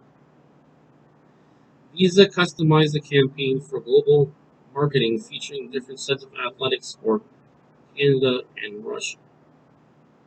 Why is it customized? Because your audience is different. Their value sets may be slightly different. So we need to customize, just like you have two people, they're similar size, but there's more value in something customized than not. Okay? Just like there's more value in buying a tailored product than a non-tailored. Other companies regularly post ads or custom videos on video sharing sites such as YouTube. For example, Toyota developed two YouTube channels to market its Corolla. On this channel, Sketchies11 hosted a competition offering cash and prizes worth $40,000 for the best user-generated comedy sketches. The most watched video received some 900,000 views. Similarly, some Blendtec has developed a kind of cult following for its flood of, quote, will it blend, unquote, videos in which similarly are seemingly indestructible Blendtec. Photo Blender grinds everything from a hockey puck and a golf club to an iPhone and iPad into dust. The low cost, simple idea led to a five-fold increase in Blendtec sales. But marketers must be careful when tapping into online social networks. Results are difficult to measure and control. Ultimately, the users control the content. So social network marketing attempts can easily backfire. So the important thing is that Results are difficult to measure, and ultimately users control the content. This is why we need interaction with the audience itself, because they will be doing the promotion. Now let's talk about another demographic or another group called family. Now, family members can strongly influence buyer behavior. The family is the most important consumer buying organization in society and has been researched extensively. Marketers are interested in the roles and influence of the husband, wife, and children on the purchase of different products and services. Husband to wife involvement varies widely by product category and by the stage in the buying process. Highlight that one there. Buying roles change with evolving consumer lifestyles. Okay? So that's how it changes. In the United States, the wife traditionally has been the main purchasing agent for the family in the areas of food, household products, and clothing. With 70% of women holding the jobs outside, and I'll bring this page down here, outside the home and willingness of husbands to do more of the family's purchasing. All this is changing. A recent study found that 65% of men grocery shop regularly and prepare at least one meal a week for those in the household. At the same time, women now influence 65% of all new car purchases, 91% of new home purchases, and 92% of all vacation purchases. Now, this is a demographical fact as of 2012 to consider. What we want to do is we want to take and interpret the data itself.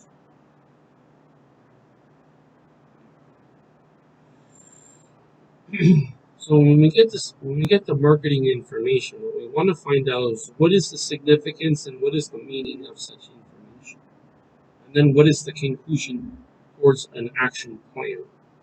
Says one analyst, today's woman is the designated chief operating officer of the home. Such changes suggest that the marketers in industries that have sold their products to only men or only women are now courting the opposite sex. For example, today women account for 50% of all technology purchases. So consumer electronics companies are increasingly designing products that are easier and more appealing to female buyers. Why? Because they do most of the purchasing. Therefore, the marketing has to include the people who do most of the purchasing. Consumer electronic engineers and designers are bringing more feminine sensibility to products historically shaped by masculine tastes, habits, and requirements. Designs are more feminine and softer rather than the masculine and angry. But many of the new touches are more subtle, like wider spacing in the keys of the Sony netbook. Computer. It accommodates the longer fingernails that women tend to have. Some latest cell phones are made by LG Electronics have the cameras automatic focus calibrated to arm's length. The company observed that young women are fond of taking pictures of themselves with a friend.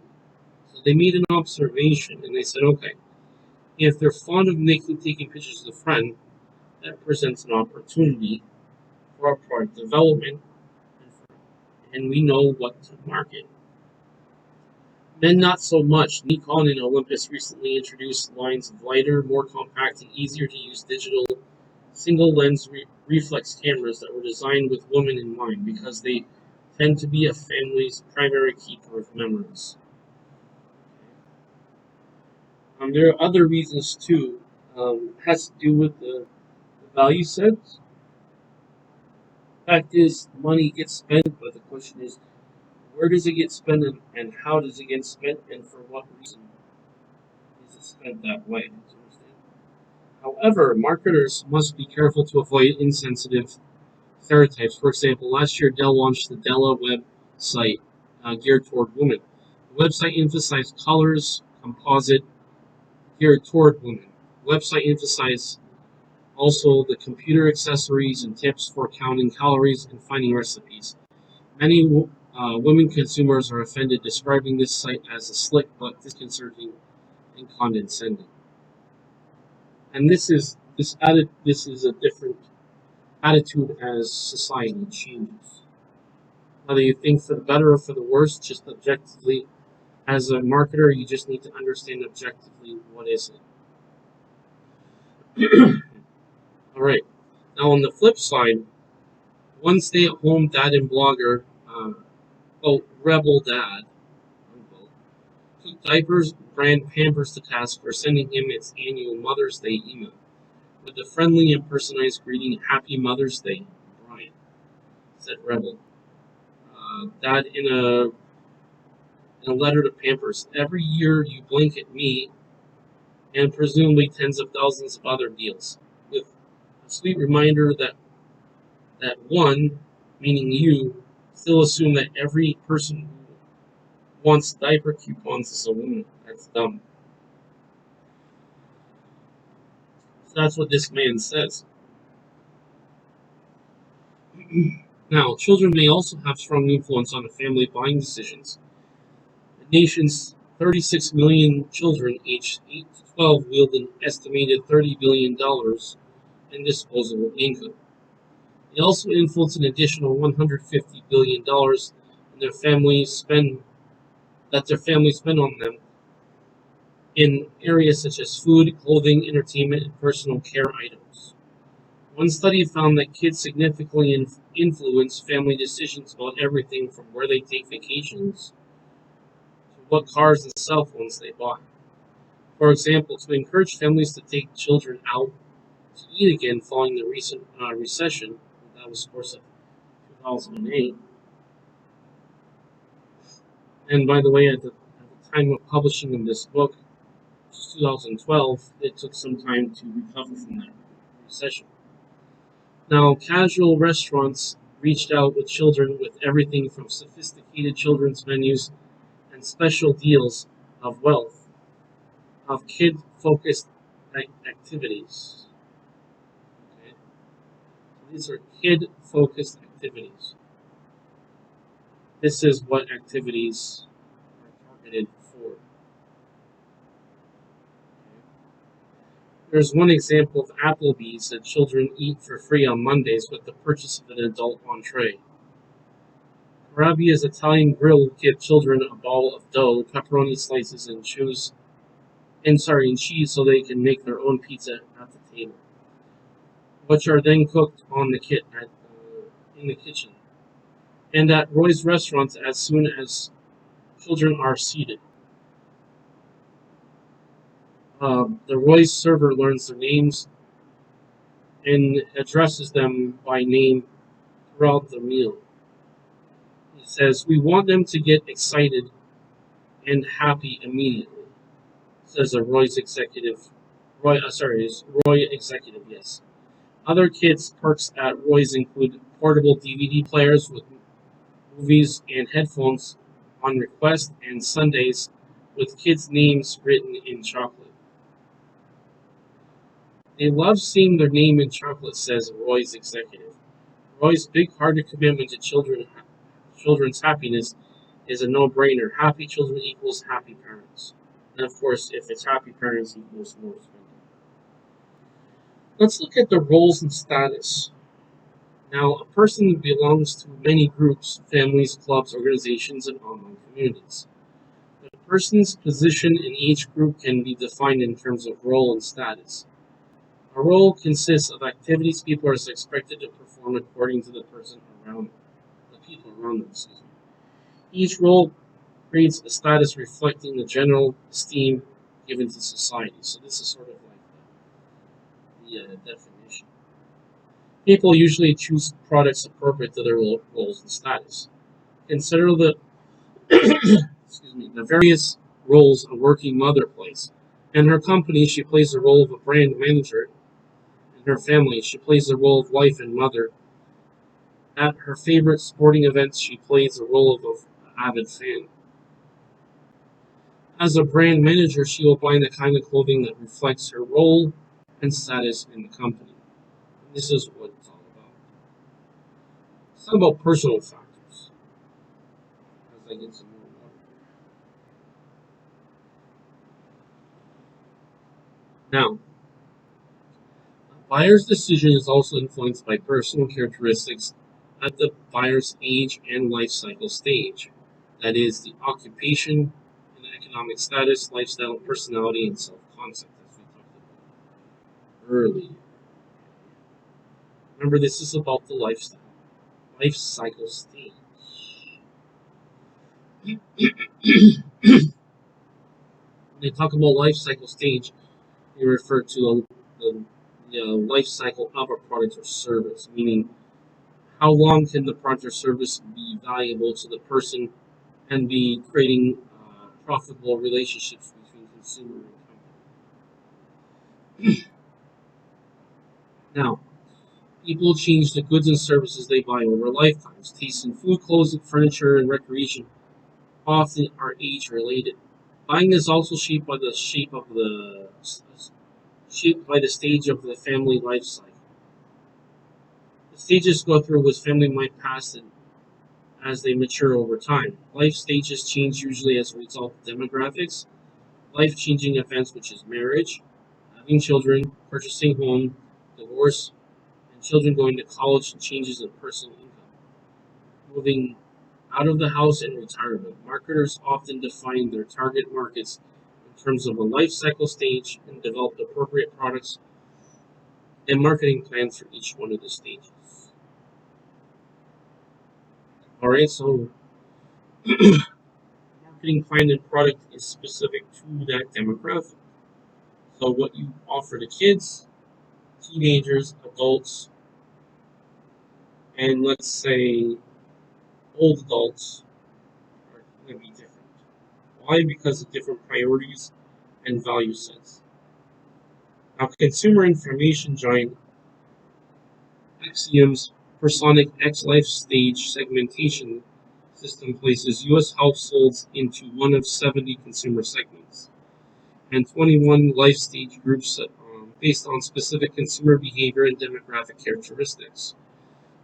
So that's, as I was saying, demographic. Why we need to know what kind of customers we are to know their, what we're supposed to market to them.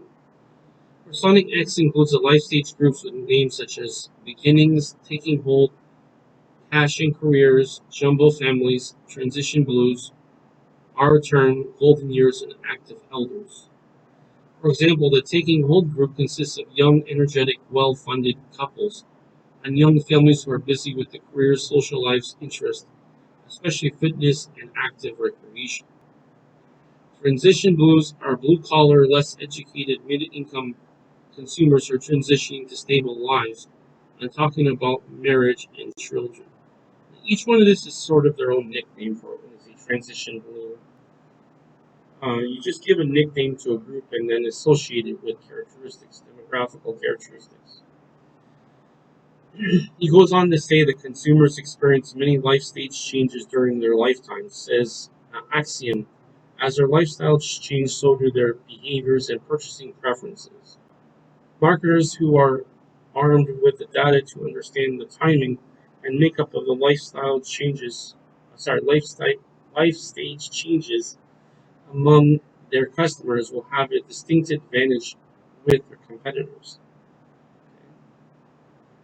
Because if you know something that your competition doesn't know, then you'll have a competitive advantage where you're able to do something that your competition can't do. Now,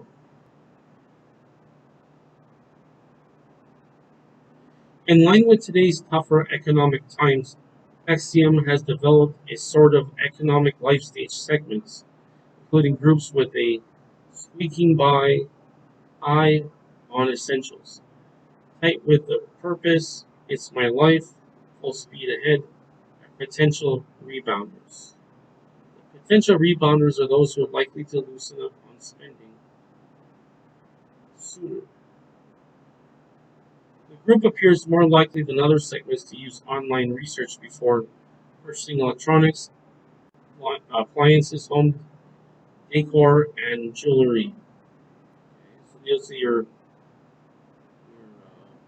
could say affluent buyers, but more like your savvy buyers.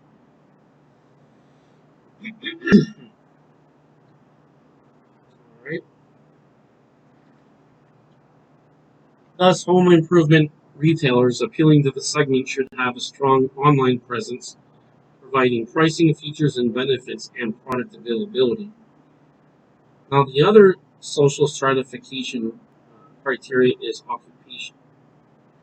A person's occupation affects the goods and services bought. Blue-collar workers tend to buy more rugged work clothes, whereas executives buy more business suits. Okay? Marketers try to identify occupational groups that have above average interest in their products and services. A company can specialize in making more products at a given occupational group.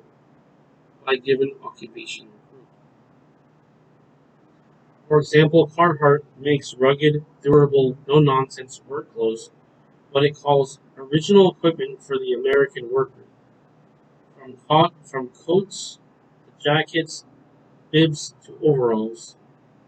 If the apparel carries the name Carhartt, the performance will be legendary. Its website carries real-life testimonials of hard-working Carhartt customers.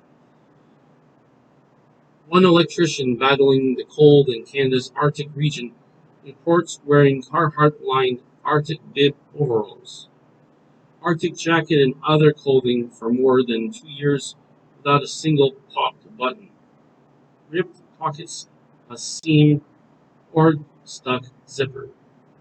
And a railroad man in northern New York who's spent walking through railroad beds, climbing around trains, and switching cars in conditions ranging from extreme heat to frigid cold, calls his trusty brown Carhartt jacket part of the survival gear, like a bulletproof vest is to a policeman, or even a soldier. Now, let's talk about the economic situation. A person's economic situation will affect his or her store and product choices. Marketers watch trends in personal income, savings, and interest rates. Okay, that's the premise. Following following the recent recession, most companies have been taking steps to redesign, reposition, and reprice their products. For example, at Target, the counter the effects of recession, quote, cheap has taken over chic, unquote. The discount retailer unveiled the quote, the Great Save, unquote, a nationwide event featuring low prices and a variety of products. He also mentions the Great Save is a way for Target to offer our guests exceptional deals on everyday essentials, such as a a treasure hunt experience with a variety of exciting designer brands, says Target Marketing Vice President. And he says this event is a fresh approach to meeting our guests' evolving needs, meaning by letting them save even more at Target. Says another Target marketer, our meaning tagline is, quote, expect more, pay less, unquote. Meaning these days we're putting more emphasis on pay less promise. Let's talk about lifestyle. And there's one term we should define before we go into detail about lifestyle. It's the definition of the word itself as it relates to marketing. A lifestyle is a person's pattern of living as expressed in terms of her activities, interests, and opinions. Okay? Now let's talk about how it's applied in marketing. People coming from the same subculture, social class, and occupation may have quite different lifestyles. Now, as I just said, a lifestyle is a person's pattern of living as expressed in her own psychographics. It involves measuring consumers' major AIO dimensions, which is activities, which is at work, hobbies, shopping, sports, social events, interests, which is food, fashion, family, recreation, and opinions about themselves, social issues, and business products. Lifestyle captures something more than a person's social class or his personality. It profiles a person's whole pattern of acting and interacting in this world. When used carefully, their lifestyle concept can help marketers understand changing consumer values and how they affect buying behavior. Consumers don't just buy products, they buy the values and lifestyles that the product represents. And I would go further and actually say they buy the benefits associated with the brand. You see, because there's two ways of approaching it marketing wise. You can approach it from a benefit standpoint, you can approach it from a feature standpoint, which is what does it do? And you can approach it from a benefit standpoint, which is how does it help you in your life? A more powerful marketing message is basically a benefits based approach. Okay, keep that in mind. Now, for example, Triumph doesn't just sell motorcycles, it sells independent, go your own way lifestyle. And lifestyle shoemaker Merrill says, let's go outside, says one marketer. People's product choices are becoming more and more like value choices. It's not. I like the water the way it tastes. I feel like this car or this show is more reflective of who I am. Alright, so remember something in the context that we're talking about something as of 2012. Things do change based upon the times and based upon the priorities and needs.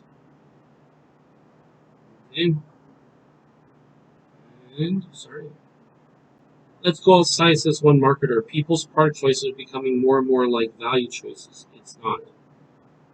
I like, and then he says, and he says, I like this water the way it tastes. I like this car or show. It's more reflective on who I am. For example, retailer Anthropologic, with its whimsical French flea market store atmosphere, sells a bohemian chic lifestyle in which its young women's customers aspire. So, I'll use an example here of San Francisco and Grandma's Kitchen. Anthropology's expressive exteriors can reflect local lifestyles. In Burlingame,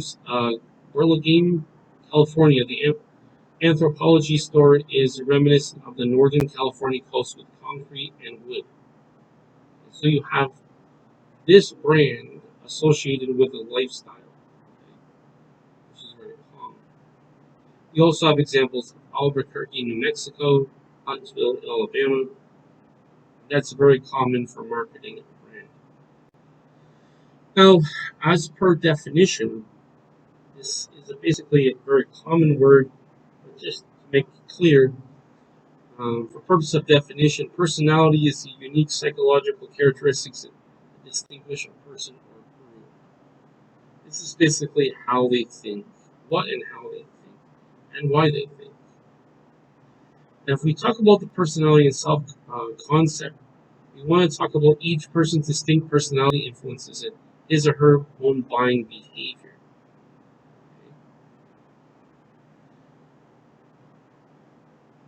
Now, the idea is that brands have personalities and consumers are likely to choose brands with personalities that match their own. A brand personality is a specific mix of human traits that can be attributed to a particular brand. One researcher identified 5 brand personality traits such as sincerity, which is down to earth, honest, wholesome, and cheerful, excitement, daring, spirited, imaginative, and up to date, competence, reliable, intelligent, and successful, sophistication, which is upper class and charming, and ruggedness, which is outdoorsy and tough. What they do in marketing is they take one of those characteristics and they associate it with the brand and with the product offering. Most well-known brands are strongly associated with one particular trait. For example, Jeep with ruggedness, Apple with the excitement, CNN with competence, Dove with sincerity. Hence, the brands will attract persons who are high on the same personality traits. So that's why you need to make sure you target it to the right demographic. Many marketers are use concept-based personality, which is a person's self-concept, also called self-image. Okay, I see. The idea is that a person's possessions contribute to and reflect their identities. That is, we are what we have. Thus, to understand consumers' behavior, marketers must first understand the relationship between consumer self-concept and possessions. Unfortunately, that does often define people. To a certain extent, some of this stuff is necessary. For example, if you are a construction worker, you possess certain things that's associated with being a construction worker. Just like if you're an IT professional, you use and or possess items that relate to that field. That's another example in terms of on the occupation consideration. Apple applied these concepts to its long-running Get a Mac ad series that characterized two people in the computers. One guy who played the part of an Apple Mac, and the other one played the part of personal computer or PC. The two had different personalities and self-concepts. Hello, I'm a Mac, said the guy on the right, who was younger and dressed in jeans. And I'm a PC, the one on the left, who was wearing dweeby glasses and a jacket and tie. The two men discussed the relative advantage of Macs versus PCs, with the Mac coming out on top. The ads presented the Mac brand personally as young, laid back, and cool. The PC portrayal was buttoned down, corporate, a bit dorky. The message: if you saw yourself as young, and with it, you needed a Mac. There's also psychological factors to consider as well. Remember that a person's buying choices are further influenced by four major psychological factors.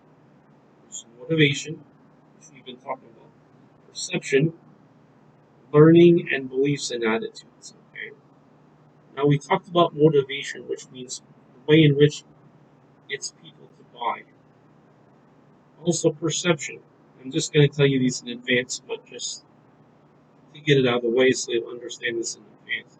Perception is how you see or understand something. And when I say see, I mean physically see or understand things. Learning. How is a person knowing of such brand? It's brand visibility. And beliefs and attitudes. What a person comes to believe in terms of its value sets, in terms of its value of the product, and then the resulting attitudes towards the brand.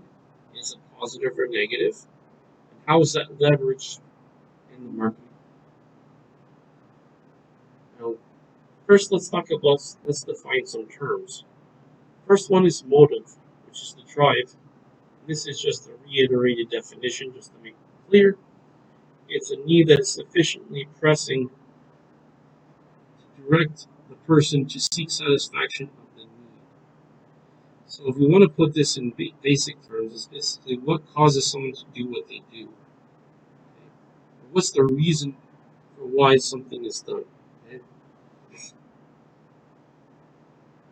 Remember that as it relates to motivation, a person has many needs at any given time. Some are biological, arising from states of tension such as hunger, thirst, or discomfort. Others are psychological, arising from the need of recognition, esteem, or belonging. A need becomes a motive when it's aroused to a sufficient level of intensity.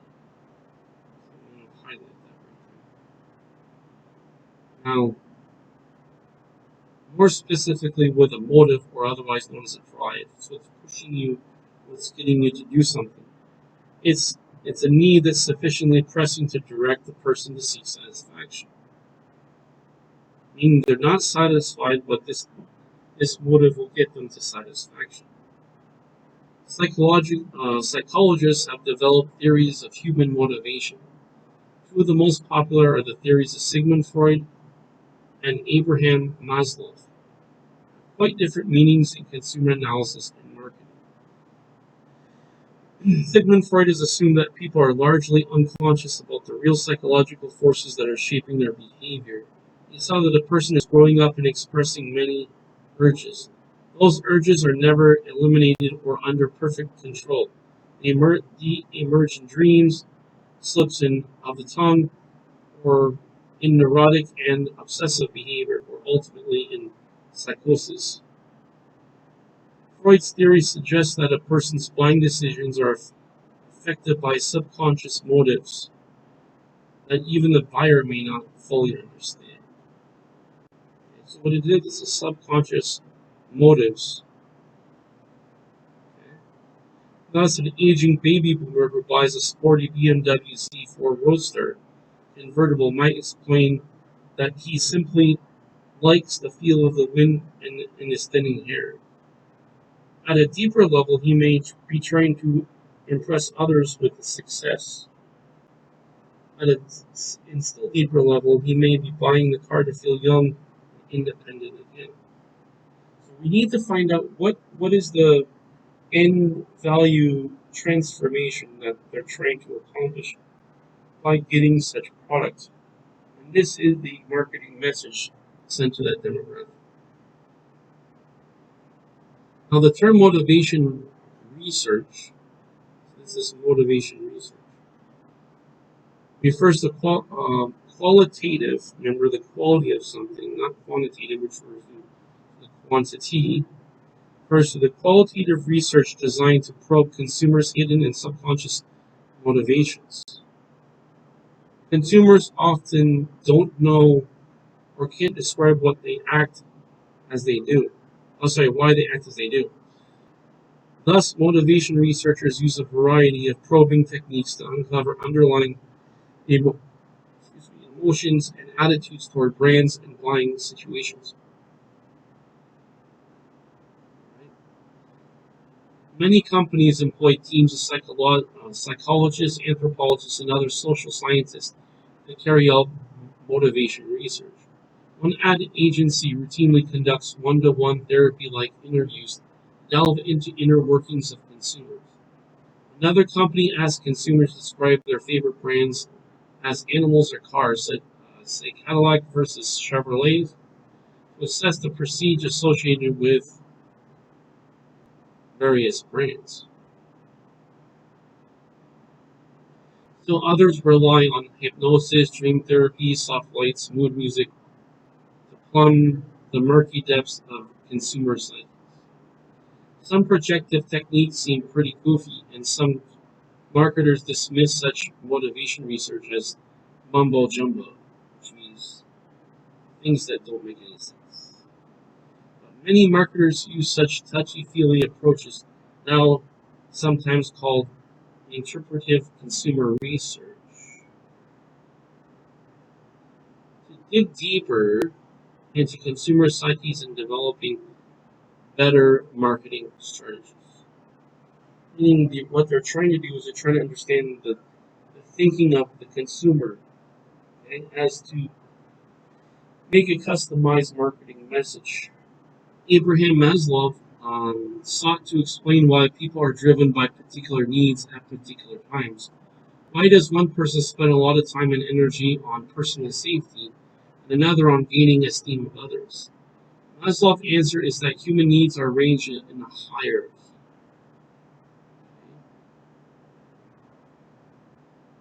Remember what I told you about priorities? It's basically the same thing. What is the most important, or what has the greatest priority? So they include psychological needs, safety needs, social needs, esteem needs, and self-actualization needs. So because it is I believe it's a pyramid, but it's basically from least important, most important to least important. So the bottom of the pyramid, or whatever the graphical representation is, the first layer basically is what's most important, going to the last layer, which is basically the least important. But you see, you have to go in that order. You can't have self-actualization before you have your physical needs supplied. A person tries to satisfy the most important needs first, which is exactly what I was just saying. When the need is satisfied, it will stop being a motivator, and the person will try to satisfy the next most important need. And it goes in that order.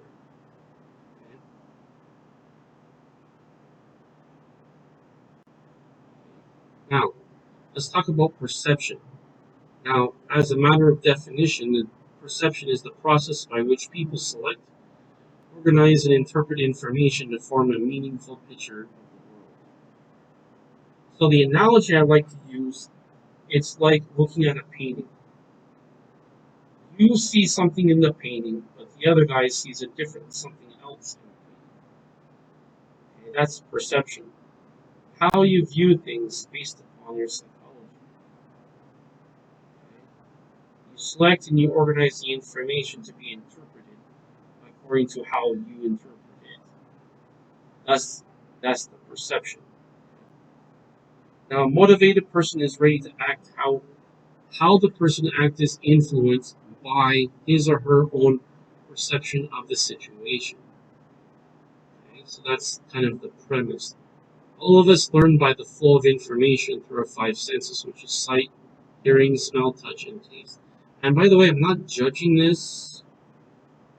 From a marketing standpoint, it's not useful to judge. You have a value judgment.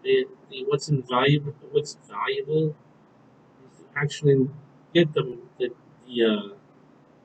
objective information and just be objective and just say, okay, this is what it is. Because what you're after is just the information as a way as a as a way of you being able to effectively market a product or service. Now, people can learn from different perceptions from the same stimulus because three perceptual processes, which is one is selective attention, means you decide what you're going to pay attention to. Selective distortion, you're going to decide what you're going to change the effects of or the influences of. And selective retention, you're going to select what you're going to remember. And that could be in the form of um, not trying to remember something.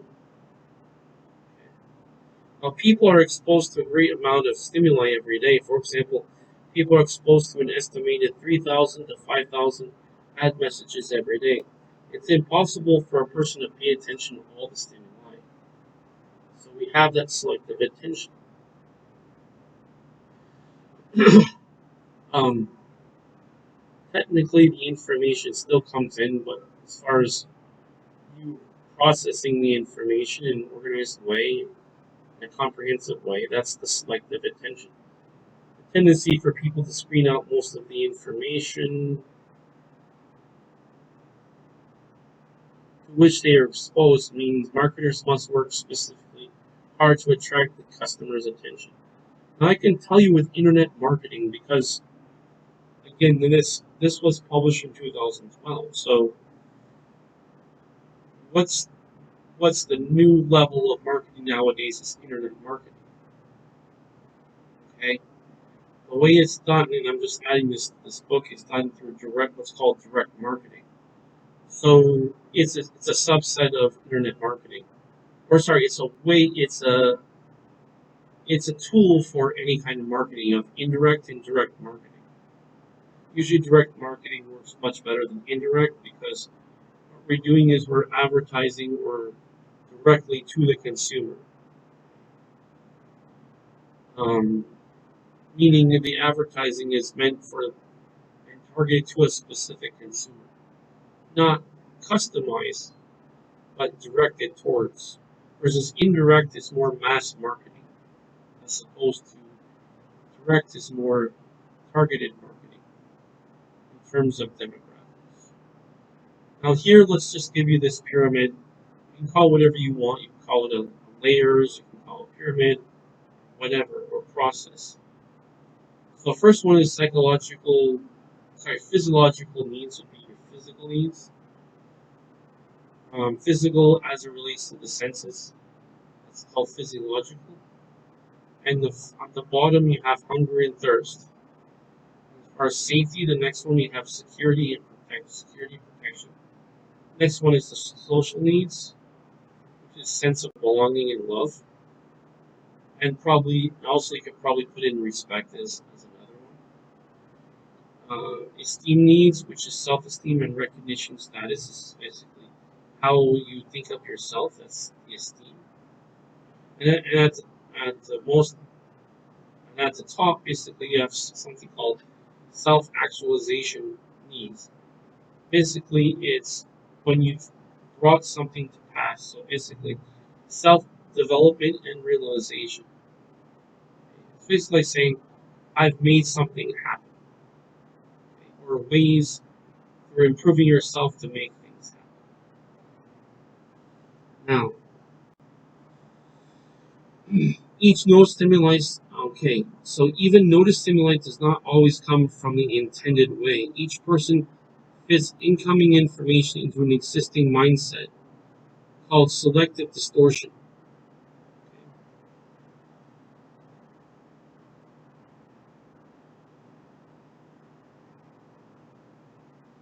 Um, Maybe they'll see information, but they'll put it to the side or ignore it. Similar to selective, this is selective distortion. So what they do when they let the information come in, but they don't think much of it. So first is the selective attention. What you give attention to. Selective distortion is the is the value you're giving it to in terms of your mindset. Now, selective distortion describes the tendency of people to interpret information in a way that will support what they already believe. So this would be the value set, the values and beliefs. People also will forget much of what they learn. They tend to retain information, supports their attitudes and beliefs. Okay. Now we have selective retention, means that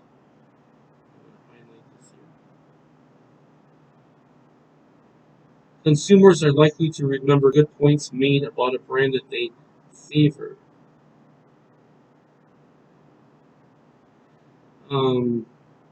And forget good points made by competing brands.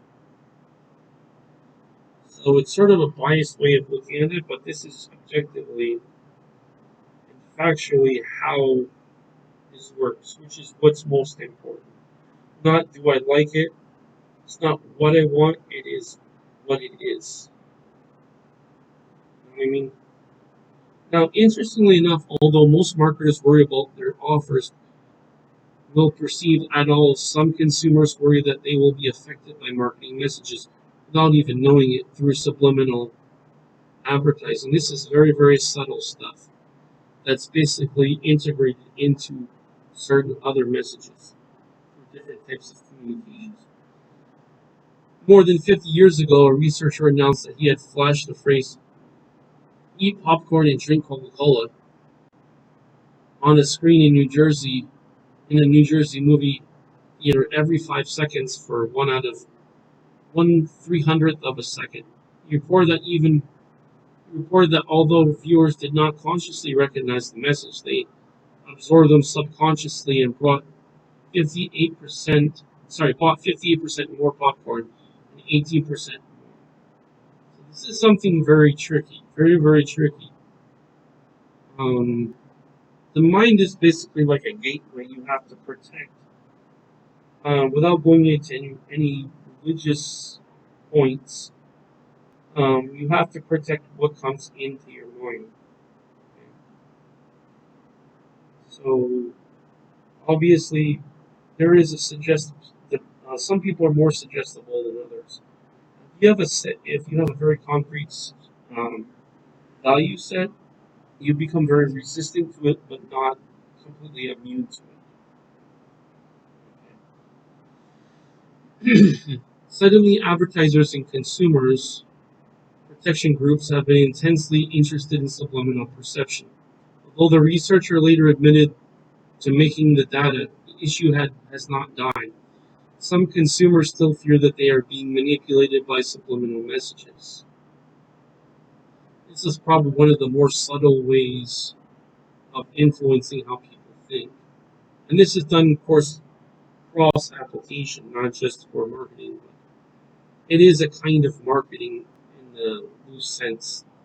Numerous studies by psychologists and consumer researchers have found little or no link between subliminal messages and consumer behavior. Recent brainwave studies have found that in certain situations, or circumstances, that is, our brains may register subliminal messages. However, it appears that appears that subliminal advertising simply doesn't have the power attributed by its critics.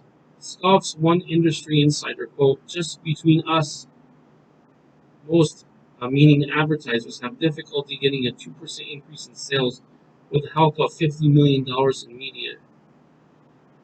And, quote, and extremely liminal messages of sex, money, power, and other, meaning motivators of human emotions. The very idea of meaning us as puppeteers, cruelly pulling the strings of consumer marionettes is almost too much to bear. Um, there's different ways of viewing that. I think the real answer is it depends on how suggestible a person is, and it depends on how much of a return, how much of an effect is the expectation of the activity. And so now let's talk about learning. It's a straightforward word, but let's just, for purposes of definition, to make it clear, learning is the changes in individuals' behavior arising from their own from experience. This could be an active participation, or this could be an observation. Language learning, for example, as it relates to languages, I'll just give you an example here, can be passively done. So learning can be active or passive. Passive is you're not consciously engaging in an activity, versus passive learning, you is your so active is you're actively or you're participating in an activity to to get and retain information, versus passive learning is you're not doing anything active and you're just in the environment. So for example, I can tell you with my experience learning Chinese that if you just hear it enough times, you will learn.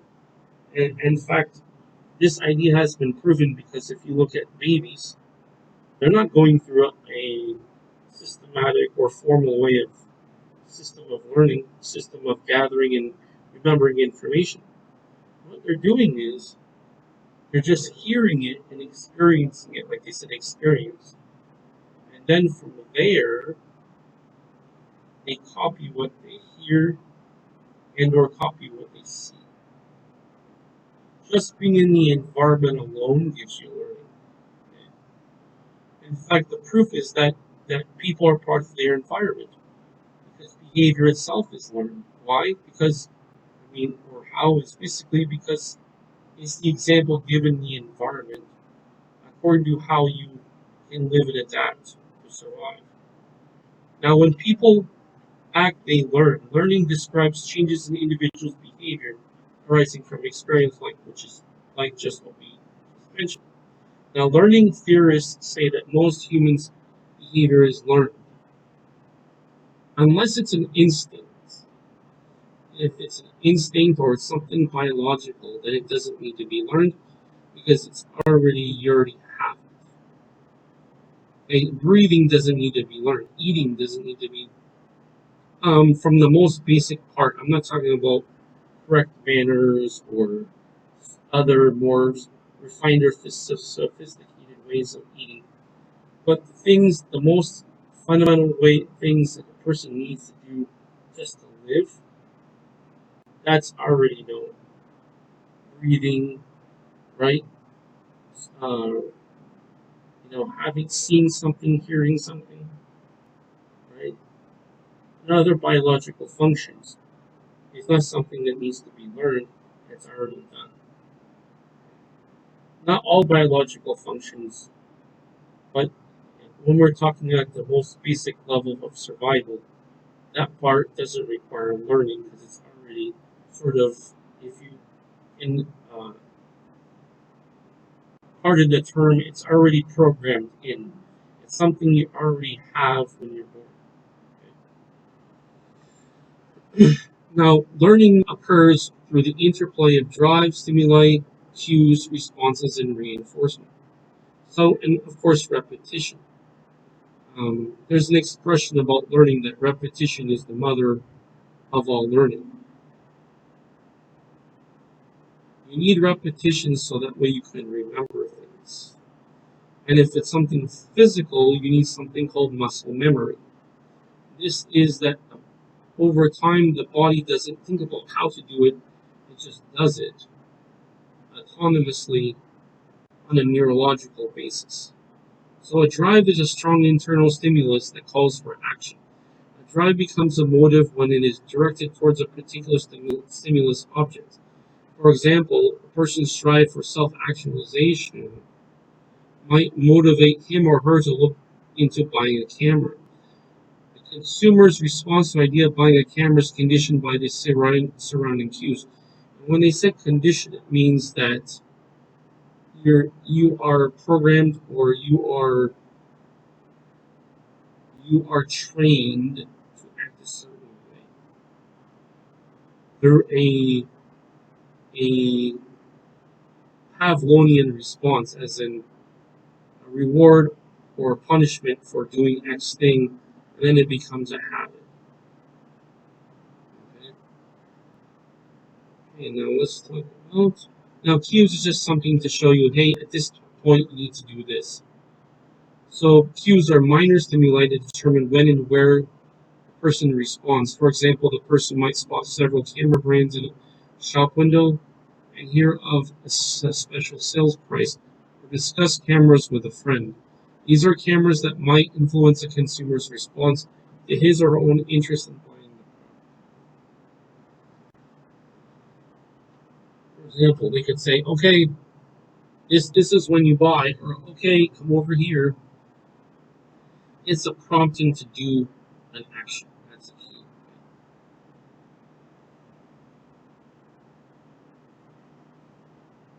Suppose the consumer buys a Nikon camera. If the experience is rewarding, the consumer will probably use the camera now and more and more. And his or her response will be reinforced. That's the conditioning. It's basically training someone to act in a certain way, or even think in a certain way. That's what they call Pavlovian response. Thus, the next time he or she shops for a camera or binoculars for some similar product, the probability is great that he or she will buy a Nikon product. The practical significance of learning theory for marketers is that they can build up a demand for a product by associating with strong drive, using motivating cues and providing positive reinforcement. That's the theory. Okay? Now let's talk about beliefs and attitudes. This is what's built up through marketing. So uh, let's talk about two terms and let's define them. So the first one is belief. That's a descriptive thought that a person holds about something. Okay, that would be related to a value set. I think this is true. I think this is not true. Or it's basically a value, true, not true, or good or bad, and then what should be done. That's the belief. The attitude is a person's consistent favorable or unfavorable evaluations, feelings, and tendencies toward an object or idea. A lot of times, a belief can be an attitude. Um, an attitude is not always a belief. So, An attitude is basically a value judgment, favorable, unfavorable. How do you feel? It's not a concrete thing. It's a abstract thinking that happens. Okay? But this can be attitudes can be concretely measured based upon what is done and the result of the action. Now that we've defined those two words, I'd like to say that marketers are interested in beliefs that people formulate about specific products and services because the beliefs make a product and brand images that affect the buying behavior. So if some of the beliefs are wrong and prevent purchase, the marketer will want to launch a campaign to correct.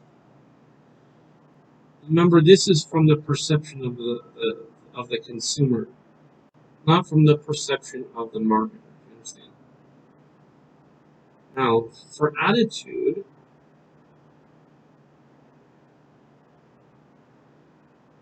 attitudes put people into a frame of mind like liking or disliking things, of moving towards or away from them. Okay? Our camera buyer may hold attitudes such as buy the best, the Japanese make the best electronic parts in the world, and creativity and self-expression are among the most important things in life. So these are value judgments, basically. Nikon camera would fit well into consumers' existing attitudes. One thing to know about attitudes is that they are difficult to change. A person's attitude fits into a pattern. Changing one attitude may require difficult adjustments in many others. Thus, the company should usually try to fit its product into existing attitudes rather than attempt to change attitudes. This is what I was saying. As a marketer, you're not interested in judging something, you're interested in getting the information and adapting it to your marketing message. You understand? That's the point. Because if you're not communicating your marketing message according to how they perceive it, unless it can be very easily, the perception can be influenced easily or sufficiently, then it's no use. Okay?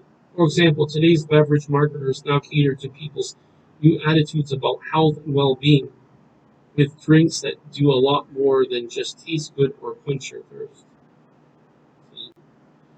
What they're focusing on is benefits as opposed to just features.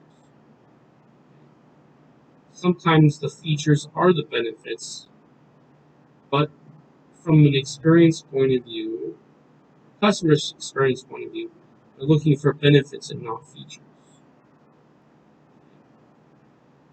Now, let's talk about types of buying decision behavior. They had some examples here. They had like Life Water, Elixir, juices, Yum Berry, pomegranates, Tsunami Orange Cream, Sobe brand, and the author goes on to say that we can now appreciate the many forces acting on the consumer behavior. The consumer's choice results in the complex interplay of cultural, social, personal, and psychological factors. Now let's describe the types of buying behavior. Buying behavior differs greatly for a tube of toothpaste, an iPhone, financial services, and a new car. More complex decisions involve more buying participants and more buying deliberation.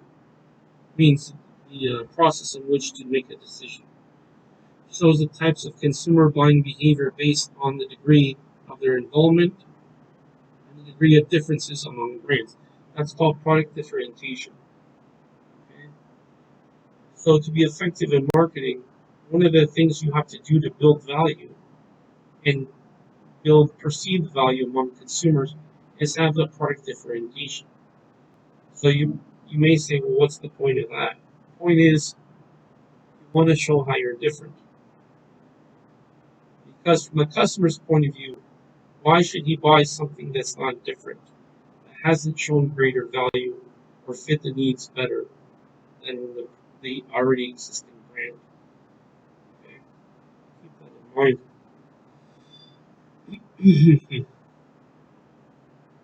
So let's define some terms. First one is complex buying behavior. What that is consumer buying behavior in situations characterized by high consumer involvement in the purchase and significant perceived differences among brands. So you need to have that, you need to see that your brand is different. Meaning the communication has to be that which shows the consumer or makes them perceive your product or service in a certain way. There's an old expression that isn't completely accurate, of course. It's accurate in their mind, but not accurate in reality. So the saying is that perception is reality. Perception is a state of mind for reality. But because, for example, if I perceive myself to be 10 feet tall, doesn't mean I'm 10 feet tall. It's just that as it relates to their actions, it's a reality. But not as it relates to the truth. So it's two different things. Consumers may be highly involved when a product is expensive, risky, purchased infrequently, and highly self-expressive. So that depends on the demographics that you're marketing it to. Typically, the consumer has much to learn about product category. For example, a PC buyer may not know what attributes to consider. Many product features carry no real meaning. See that? Product features, not benefits, features. See why the features is not sufficient? They need to associate the feature with a benefit. But the feature, first of all, has to have a meaning. And after the meaning, you have to convey the benefit. And once the benefit is conveyed and understood, then you're building perceived value of a brand. You understand? So when you have product features that carry no meanings, if, for example, for example, a computer, 3.2 gigahertz Intel Core 7 processor. Now, unless you are very educated or interested in such specifications, it doesn't mean anything to you. Right? If you're not educated about the details of something, or you understand the technical aspects of something, it doesn't hold any value to yourself or perceived value. Okay, for example, you could also have other specifications or even names of monitors. Again, it doesn't have any value. For example, WUXGA active matrix screen. If you don't know what that means, right? How is it going to have value? There's no benefits suggested. For example, 8 GB, referring to gigabytes, dual channel DDR2 SD-RAM memory. For the person who's not educated about IT, that doesn't, because it doesn't have, they don't understand it, they don't understand the significance, therefore it has no benefit to them. In other words, there's no benefits, there's no perceived benefits or value for them. So you can see the difference between features and benefits. The buyer will pass through the learning process, first developing beliefs about the product, then attitudes, then making a thoughtful purchase choice. So it goes in that order. Okay? First developing beliefs about the product or service, then attitudes. Because we have a belief and then we have an attitude. So the attitude is the expression of the value set, which is the belief, and then making a thoughtful purchase choice. Now there is something called impulsive buying, where people just buy things based upon emotions, not based upon any logical process. Marketers of high involvement products must understand the information gathering and evaluation behavior in a high involvement consumers. Okay? So must understand the information gathering evaluation behavior, high involvement consumers. Okay, you need to know how do they make their decisions to buy something. They need to help buyers learn about the product class attributes and the relative importance. Remember, you need those two parts: product class attributes and relative importance. Now, they need to differentiate the brand's features, perhaps by describing the brand's benefits. Let's start off with features to describe what it is. The features is the first part of the what. The benefits are the why. Why should I buy it? Because of the benefits. Always to put it in that order. You can't have a benefit without a product that's clearly communicated of what it is. So when you differentiate the brand features, perhaps by what are you trying to do to differentiate the brand features? By describing the brand's benefits using print media and long copy. So whatever media you want to describe the brand's benefits, it can be in any number of ways. They must motivate salespeople and buyer acquaintances to influence the final brand choice. Okay? Basically, they need to make themselves more appealing and persuasive, so that way the person will buy that brand as opposed to another brand. Now, let's define a couple more vocabulary words. First is something called dissonance reducing buying behavior, which is consumer buying behavior in situations characterized by high involvement but few perceived differences among brands. So that's something that the consumer will not give value to. Basically, will just push it aside as something that doesn't have much meaning to them, or meaning and or value. So this occurs when the consumers are highly involved with an expensive, infrequent, or risky purchase but see little difference among the brands. So it doesn't matter if it's expensive or cheap. The important thing is product differentiation. We need to see the difference among brands. Why do you think Coca-Cola is so popular?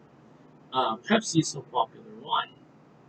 It's the brand recognition and the brand positioning and ultimately the brand value.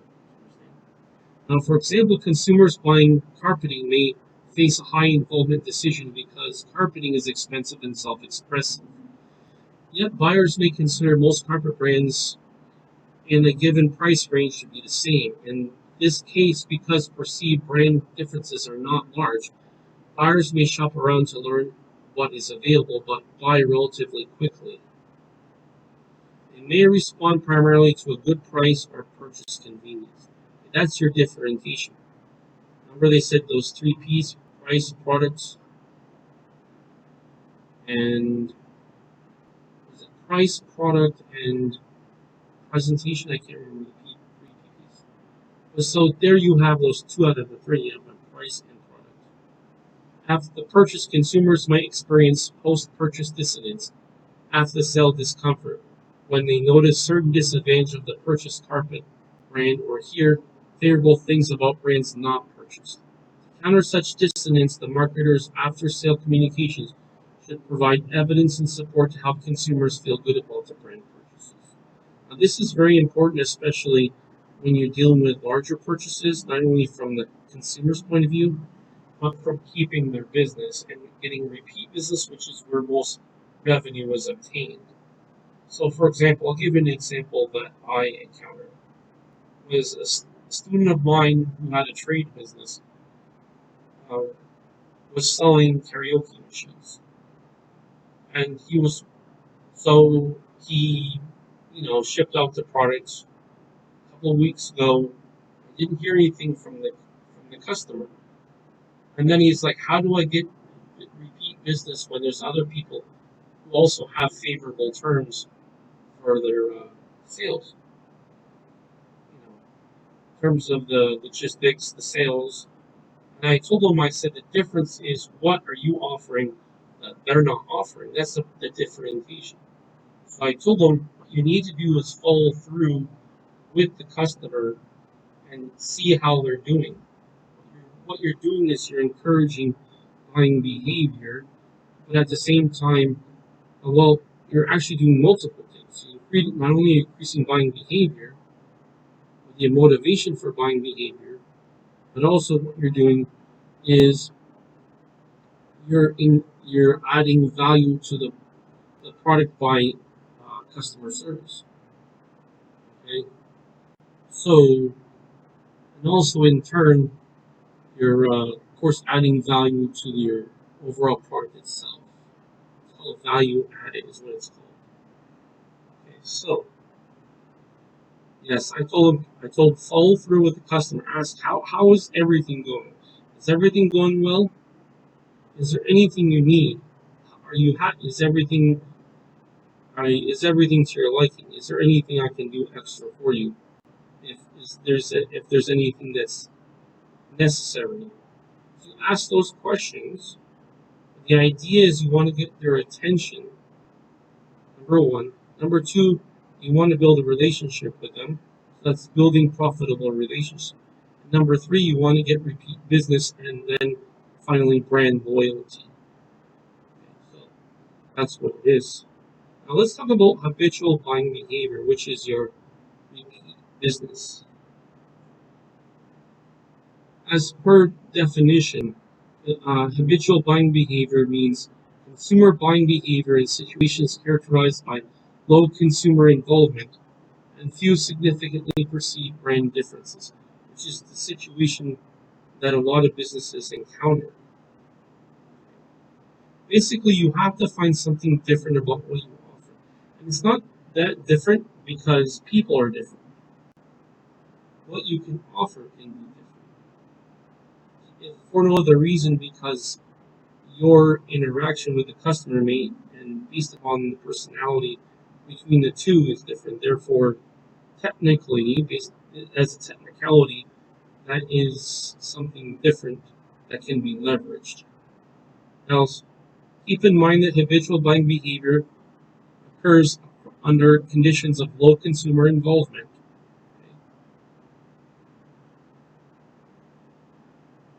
And has little significant brand difference. Meaning, what's the difference between X product and Y product, or A product and B product? For example, take table salt. Consumers have little involvement in the product category. They simply go to the store, reach for the brand. If they keep reaching for the same brand, it is out of habit rather than strong brand loyalty. Consumers appear to have low involvement with low cost, frequent purchase products.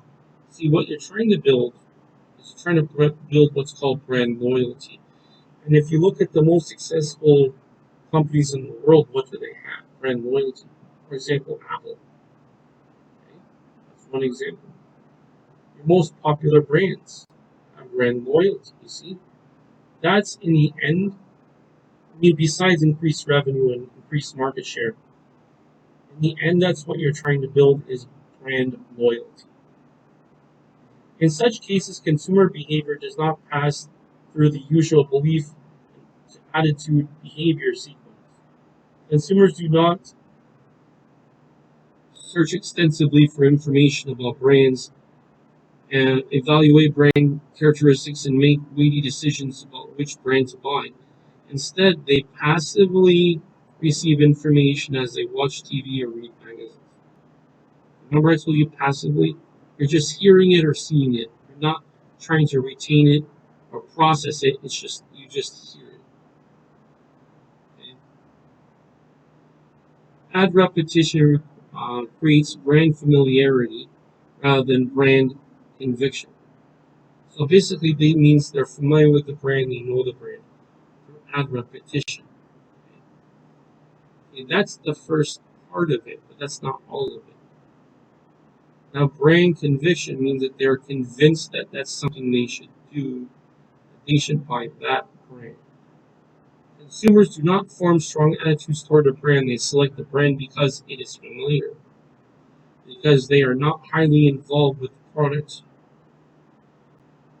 Consumers may not evaluate the choice even after purchase.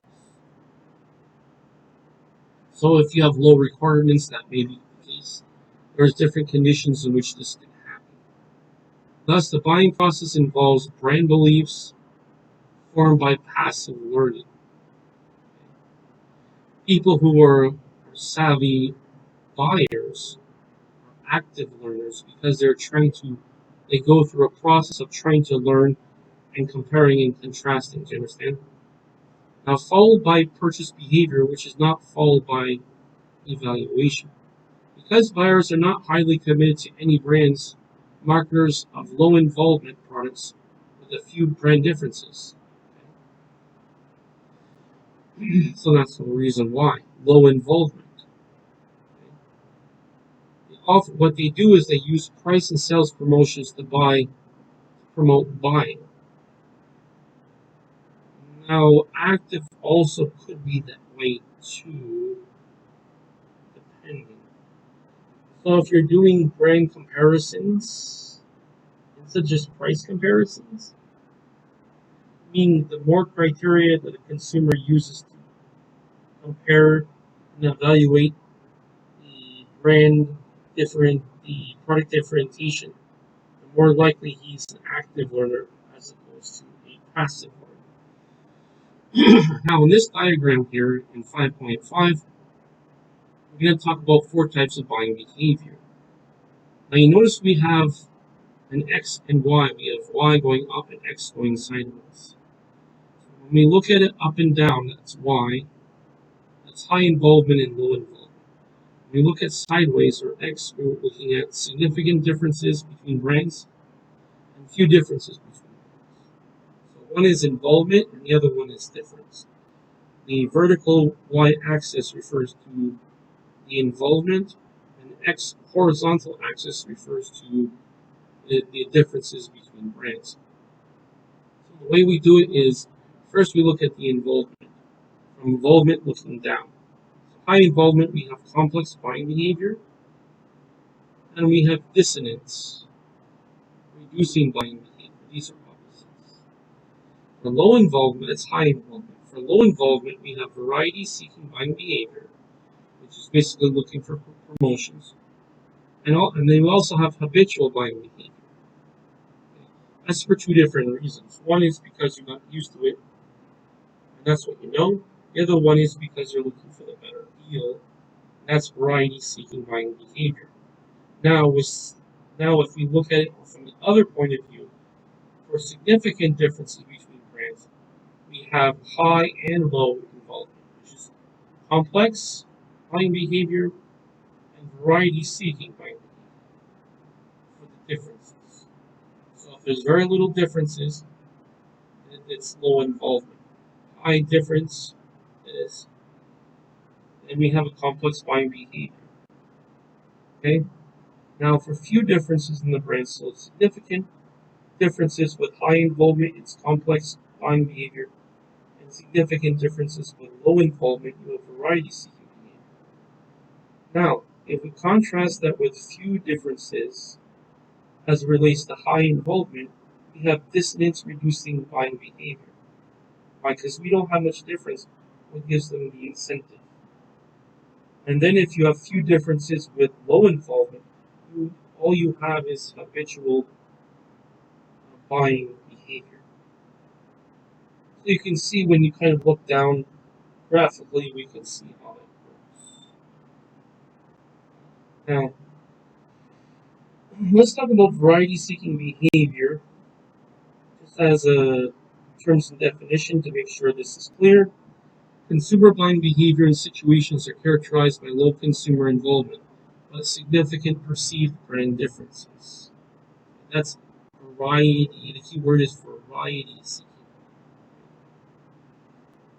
The important thing to know about this is that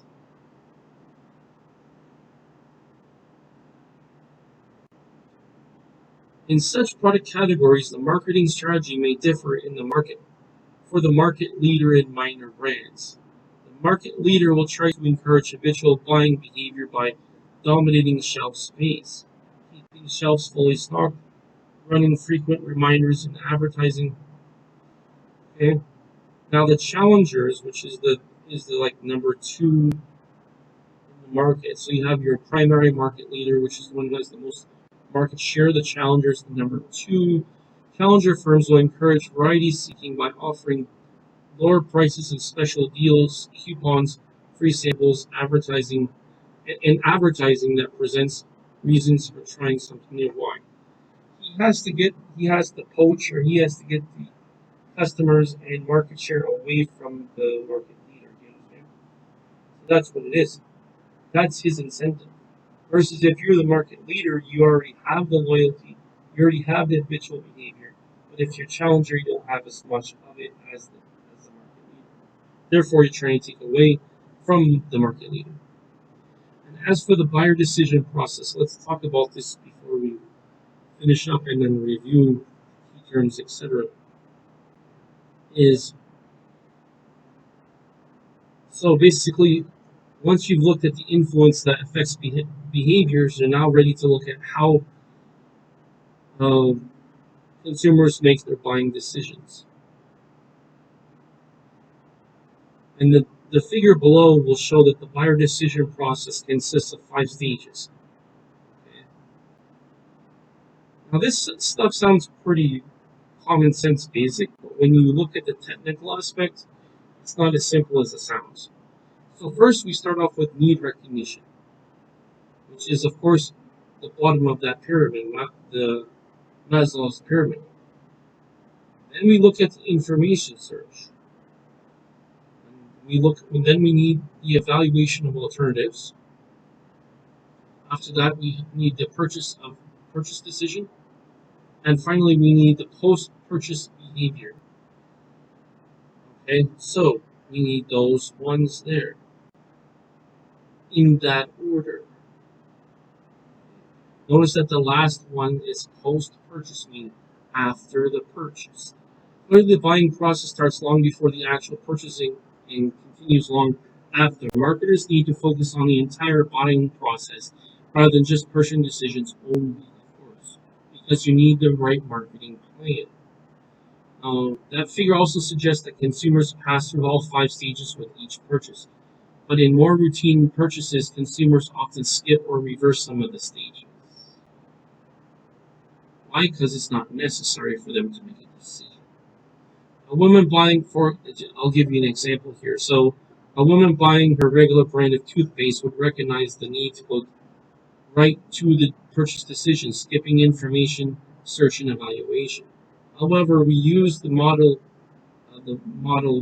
below, this, meaning the author said, when they say we, referring to the author, because it shows all the considerations that arise when a consumer faces a new and complex purchase situation. So, if you want to put this in practical terms, think of something that requires lots of thinking, that requires lots of risk or lots of uncertainty for various reasons, whether it's lack of experience or whether it's because it's a risk. Because the larger the purchase, the larger the risk. For example, one good example to illustrate the point would be buying a home or buying a car. Both are quite expensive, right? Especially for people who are not rich. Okay? So what they do is there is more of a process in the buying process, meaning they need to gather the information, they need to evaluate it, right? And after they purchase it, they're going to think about the purchase itself. So that's what that is. Now, another vocabulary I'd like to learn is something called need recognition. Need recognition is the first stage of the buyer decision process in which the consumer recognizes a problem or need. Okay, so as they say in business, whenever there's a problem, there's an opportunity. Okay, so in business terms, problem not only is it an opportunity, but a problem creates a demand. And the need creates demand. But before the need can be assessed, buying process, you need to consider the need recognition. Again, the buyer recognizes a problem or need. The need can be triggered by internal stimuli in which the person's normal needs, for example, hunger or thirst, which rise to high enough to become a drive. So it's kind of like if you're hungry enough, you're very motivated to take action, right? That's what it is. You're bringing it from from attention to interest to want/need and to drive. You see, let it add that as well. Now, more of that will be explained later in the book, that process, but that's basically the process. Okay? And there are some sub steps in between. Now, a need can also be triggered by an external stimuli. For example, advertisement or discussion with a friend might get you thinking about buying a new car. Word of mouth, right? At this stage, a marketer should research consumers to find out what kind of needs or problems arise and what brought them about and what led the consumer to this particular product. So let's highlight those parts. Now, let's look at this logically, and let's look at this in a practical, everyday consideration. Suppose you're purchasing something that you're either not that aware of, or requires that there's risk to buying it because of the price. Now, first we talked about need recognition. After need recognition, next step, and by the way, it's in this order, is information search. An interested consumer may or may not search for information. If the consumer's drive is strong, the satisfying product is near at hand, he or she may be likely to buy at that time. If not, the consumer may store the need in memory and undertake an information search, which is related to need. It's like process of getting information in which to make the decision. Yes, consumers can obtain information from several sources. These include personal sources, such as friends, family, neighbors, acquaintances, etc. Commercial sources. Okay, this is your advertising, salespeople, dealer websites, packaging, and displays. You have your public sources, which is mass media, consumer rating organizations, etc., and also internet as well. And you also have experimental sources, which is handling, examining, and using the product. It's kind of like if you go in the store and it's like they're offering something and there's a demo. That's the experimental source. So basically, first is getting the recognition of the brand. People know about it. People take action. Then it goes to the next stage, which is experimental sources. That's where you have demos to prove the value of the product or service. Now, the relative influence of the information source varies with product and buyer. Now, let's go back to the diagram. First, we start off with need recognition. So let's look at this logically. We want to decide if we're going to buy something. How do we do it? First, we did assess, do we have a need for it? If any of these stages is a no, then the answer is a no. You understand? So each stage has to have a yes. So first, if there's a yes for need recognition, go to the next step. Need recognition, yes. Okay, then we go to information search. Are we able to sufficiently, from the point of view of the consumer, get enough information? If the answer is yes, we go to evaluation of alternatives. This is where your part differentiation happens. Consumer will compare different brands and decide is this better is the alternative better? So we take the information, make a conclusion based upon all the information gathered. That's the evaluation of alternatives. If that's positive or the answer is yes from there, we go to the next step, which is the purchase decision. Okay, which is yes or no. If no, then you don't purchase it. If yes, you purchase it. Okay, so that's straightforward, either yes or no, right? But after you purchased it, between the purchase decision and the post-purchase behavior, from the beginning of that to the end of the post-purchase behavior, you have the experience of the customer. That's the post-purchase behavior. This is after the purchase.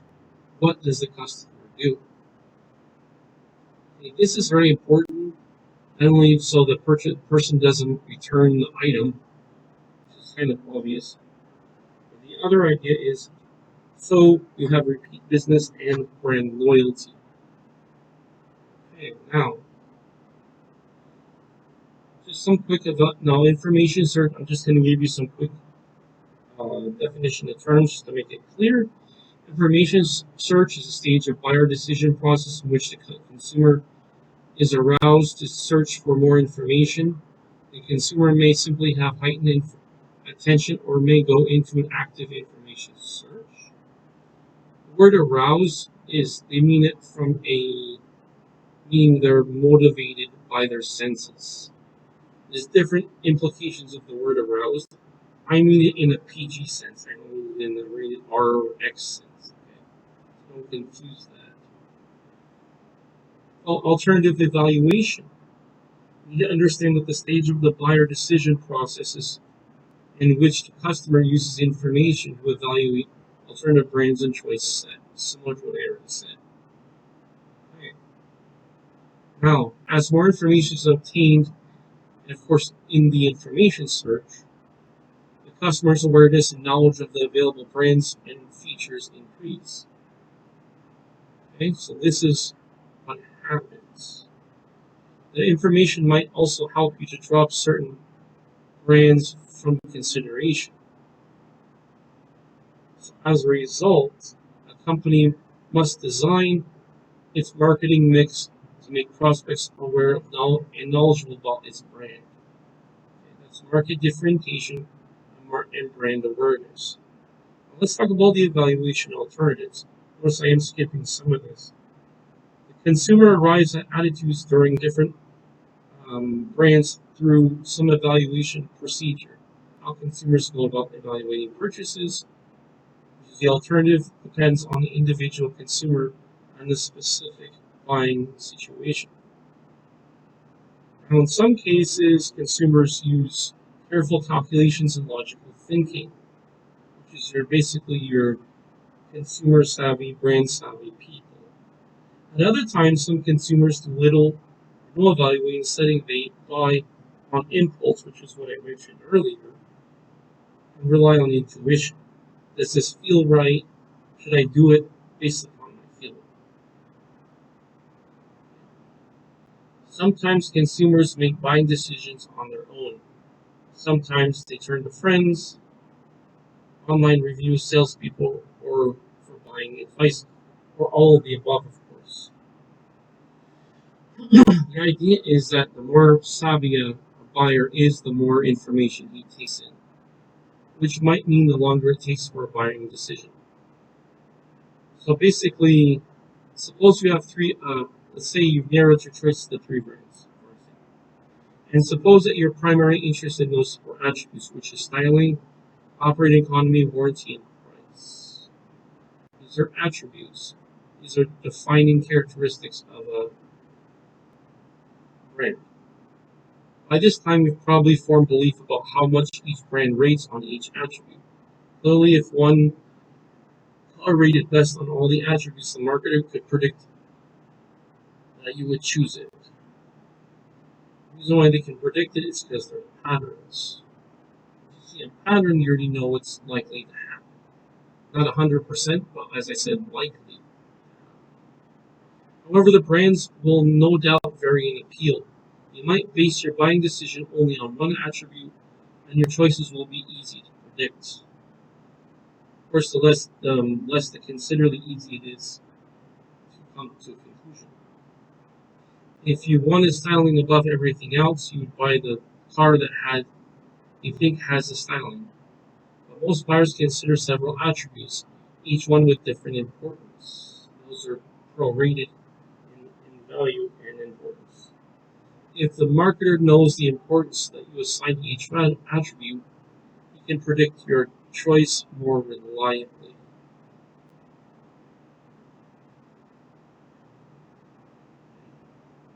Marketers should study buyers to find out how they actually evaluate brand alternatives. If marketers know the evaluative processes go on, they can take steps to influence the buyer's decision. Let's talk about the last two parts to this, which is purchase decision and post purchase decision. And then we have cognitive dissonance. Let's define those three first. So starting off with purchase decision, that is the buyer's decision about which brand to purchase. Okay, pretty straightforward, right? Now, we also have post-purchase behavior. That's the stage of the buyer decision in which the consumers take further action after purchase based upon the satisfaction or dissatisfaction with the purchase. And then the last one is cognitive dissonance, which means buyer discomfort based upon post-purchase conflict. This is the negative aspect. Okay. Now, we also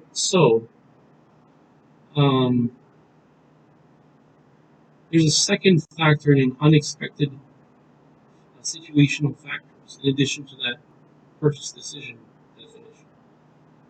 The consumer may form a purchase intention based on factors such as expected income, expected price, and expected product benefits.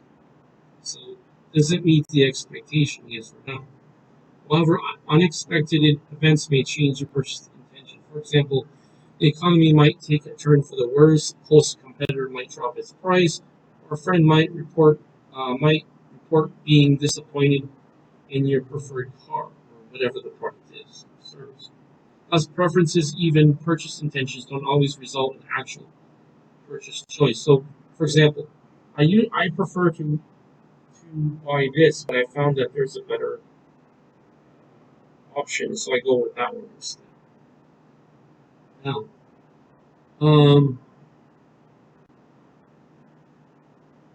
what determines whether the buyer will be satisfied or dissatisfied with the purchase? The answer lies in the relationship between the consumer's expectations. If I can get my mouse to work.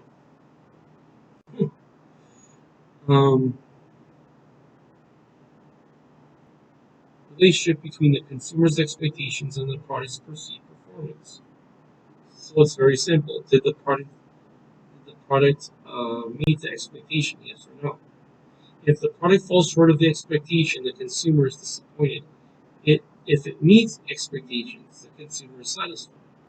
If it exceeds expectations, the customer is delighted. The larger the gap between expectation and performance, the greater the customer's dissatisfaction. That is, if it's negative. This suggests that sellers should promise only what their brands can deliver so the buyers are satisfied. That's sort of a common sense ethical point, but some people don't know that, so it's important to mention that in the book. Now, besides the idea of what cognitive dissonance is, consumers feel uneasy about acquiring the drawbacks of the chosen brand and about losing the benefits of the brand not purchasing. That's not purchasing. Sorry. Thus, consumers feel at least some post-purchase dissonance for every purchase. Why is it so important to satisfy the customer? Well, it seems like an obvious question, but from a marketing standpoint, let me go into it. Customer satisfaction is the key to building profitable relationships with customers. That is, to keep and growing consumers and reaping their customer lifetime value, like we talked about in the other chapter. The lifetime value refers to repeated business, not just a one-time business. So it's like, for example, how many times of the life cycle. So, for example, usually it's expressed in years. So, for example, what you do is you take how many times in a month first, unless of course you buy it daily or weekly. How many times in a month in total, and then multiply by how many months, and possibly by how many years. And then you get the customer lifetime value. Satisfied customers buy a product again, talk favorably to others about the product, pay less attention to competing brands and advertising, and buy other products from the company. So this is what builds brand loyalty. This is word of mouth advertising and word of mouth marketing. This is what you really want to build up with brand loyalty. I can tell you for sure it's very powerful because um, in my line of work in the past, once you have one satisfied and happy customer, you're going to get much more. It multiplies. The more modern technical, well, I don't know if it's technical, the more modern business term is called 10x, which is you are multiplying the effect of something, and hopefully positive effect of something, based upon the scale that you can produce. So, for example, you start off with one, that one person can multiply to two. So that one recruits another one, and that two recruits another two. So it's exponential in effect. Otherwise known as 10xing. This is a newer term, but this is basically what it is. A dissatisfied customer, so many marketers go beyond merely meeting the expectations of customers, aim to delight the customer. Once you get to the delight aspect, or you exceed it, so the idea of delight means that you're exceeding expectations. When you exceed expectations, that's when you have people who will refer you, otherwise known as referral marketing. You'll get more business, and especially you'll get, not only will you get repeat business, but you'll get more business. Now, in contrast, a dissatisfied consumer responds differently.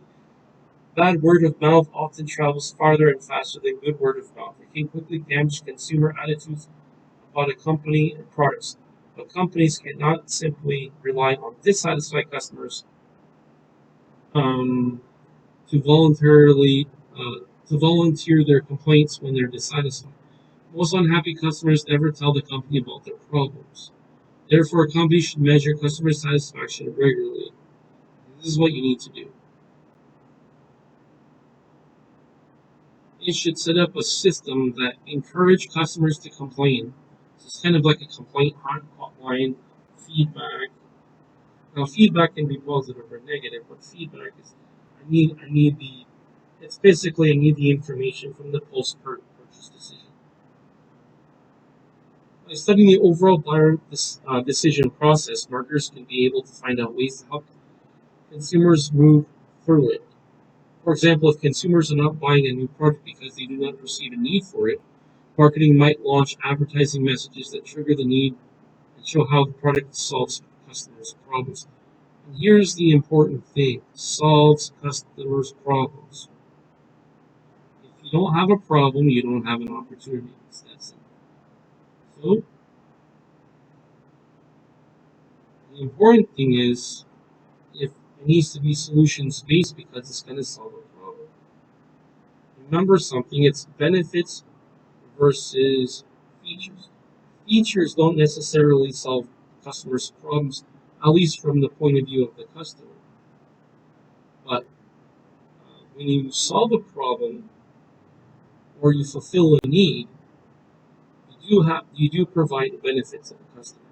Now, if customers know about the product but are not buying because they hold unfavorable attitudes towards it, marketers must find ways to change either the product or the consumer perceptions. So that's basically what it is.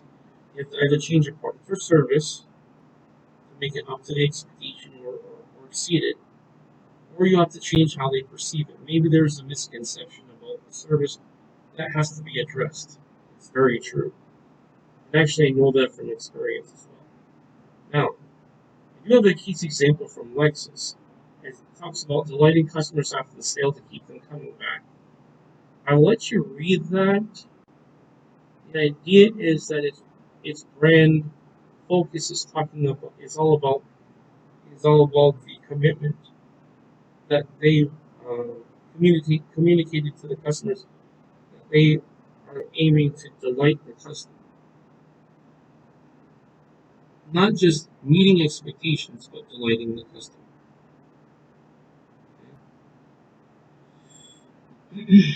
Um,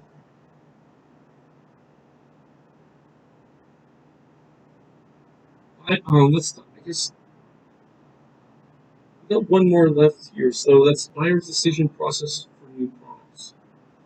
This is going to be similar to the decision making process. Now, for a new product, it's a new good or service or idea that's perceived by some potential customers as new. Very straightforward, right? Now, as the other point in definition is that adoption process is the mental process through which an individual passes from first hearing about an innovation to final adoption. So it's basically another way of saying the product buying process. So um, that's emphasizing the end of the process between the buying, the purchase decision, and the post-purchase behavior. Now, let's talk about the stages in the adoption process. Now, we just talked about the new product, the definitions of those.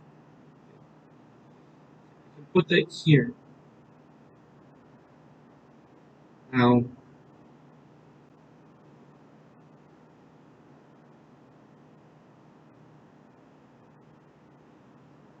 let's talk about the stages. It's going to be similar to the product buying decision as well. So first, there's 5 stages. Okay. First one is awareness, and this goes more in depth about the product buying decision. In this case, I said new, but essentially, if unless you have brand loyalty, it essentially works the same way. So first, you have awareness, becomes aware of the new product, but lacks information about that. So the awareness to the product. So with the awareness, you have the product information gathering. Then we go from awareness to interest. With interest is the consumer seeks information about the new product. Okay, that's interest. Evaluation is the consumer considers whether to try the new product. Product makes sense. Or whether the new product makes sense. This is differentiation. Trial. This is like a limited time. Consumer tries a new product on a small scale to improve his or her estimate of the value. Some of this stuff is pretty straightforward, but just to show you all the steps. Adoption is the consumer decides to make full and regular use of the product. So adoption basically happens after the post-product behavior, post-product buying behavior. So post-buying behavior, I guess another way. So once that's been satisfied in the post-product buying behavior, then you get to adoption, which is basically your repeat business. Okay?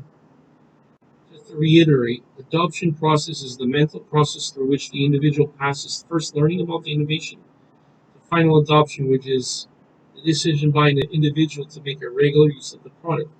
They become they give repeat business is where most of the money is. And they become brand loyal.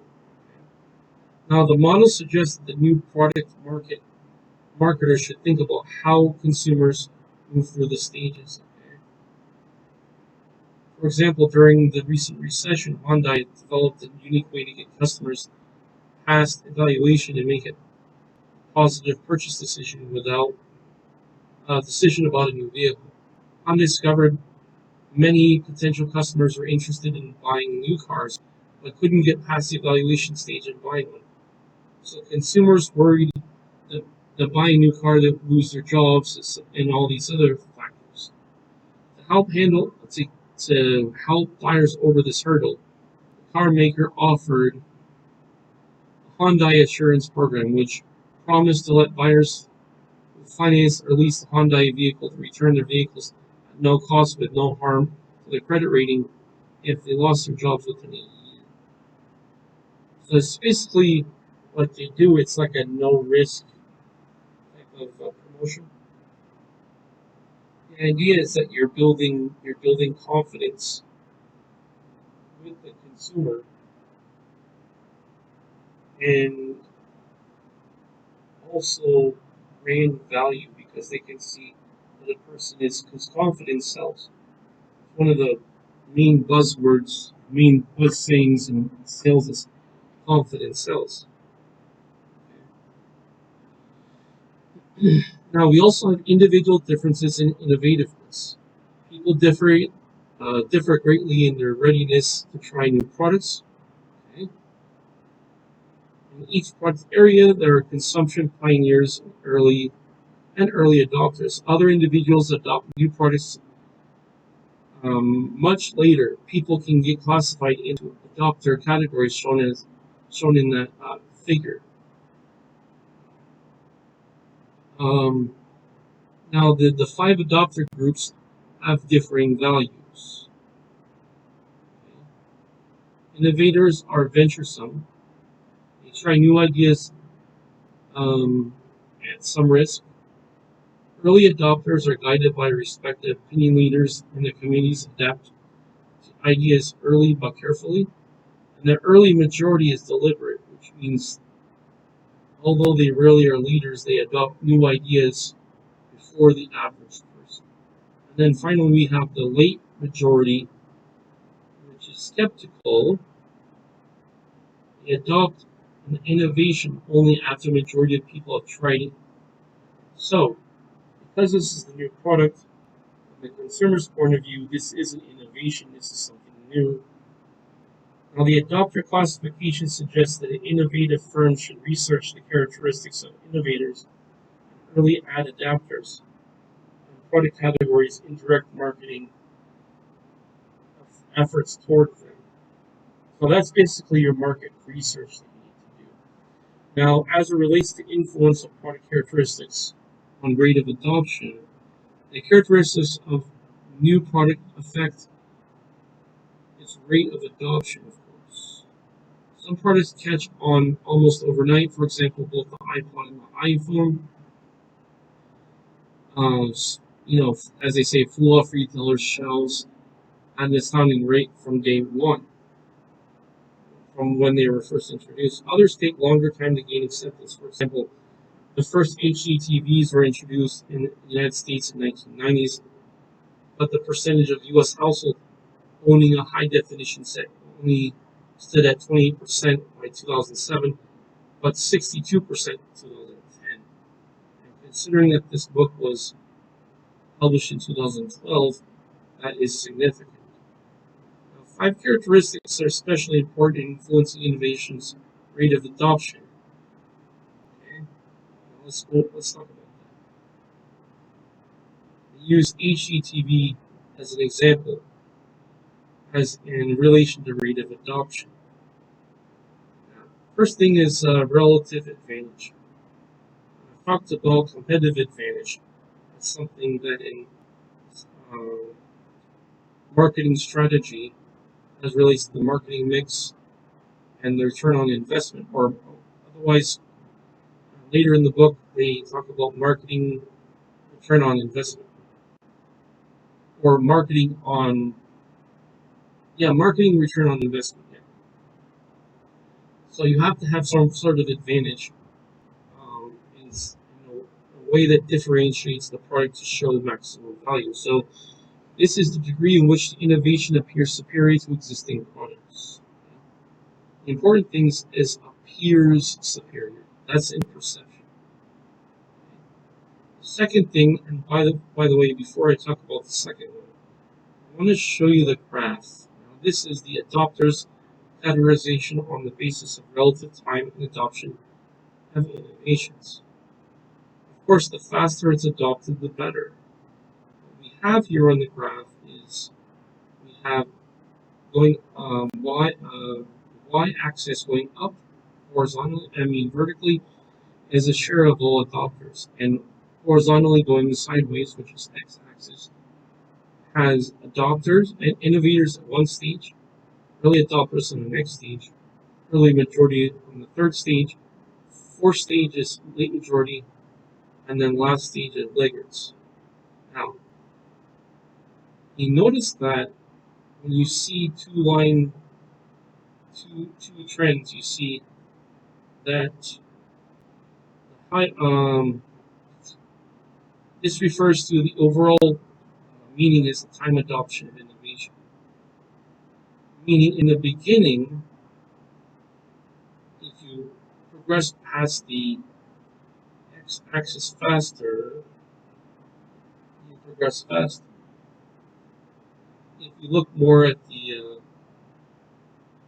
stages itself, longer the stages, the more gradual the share of all adopters is.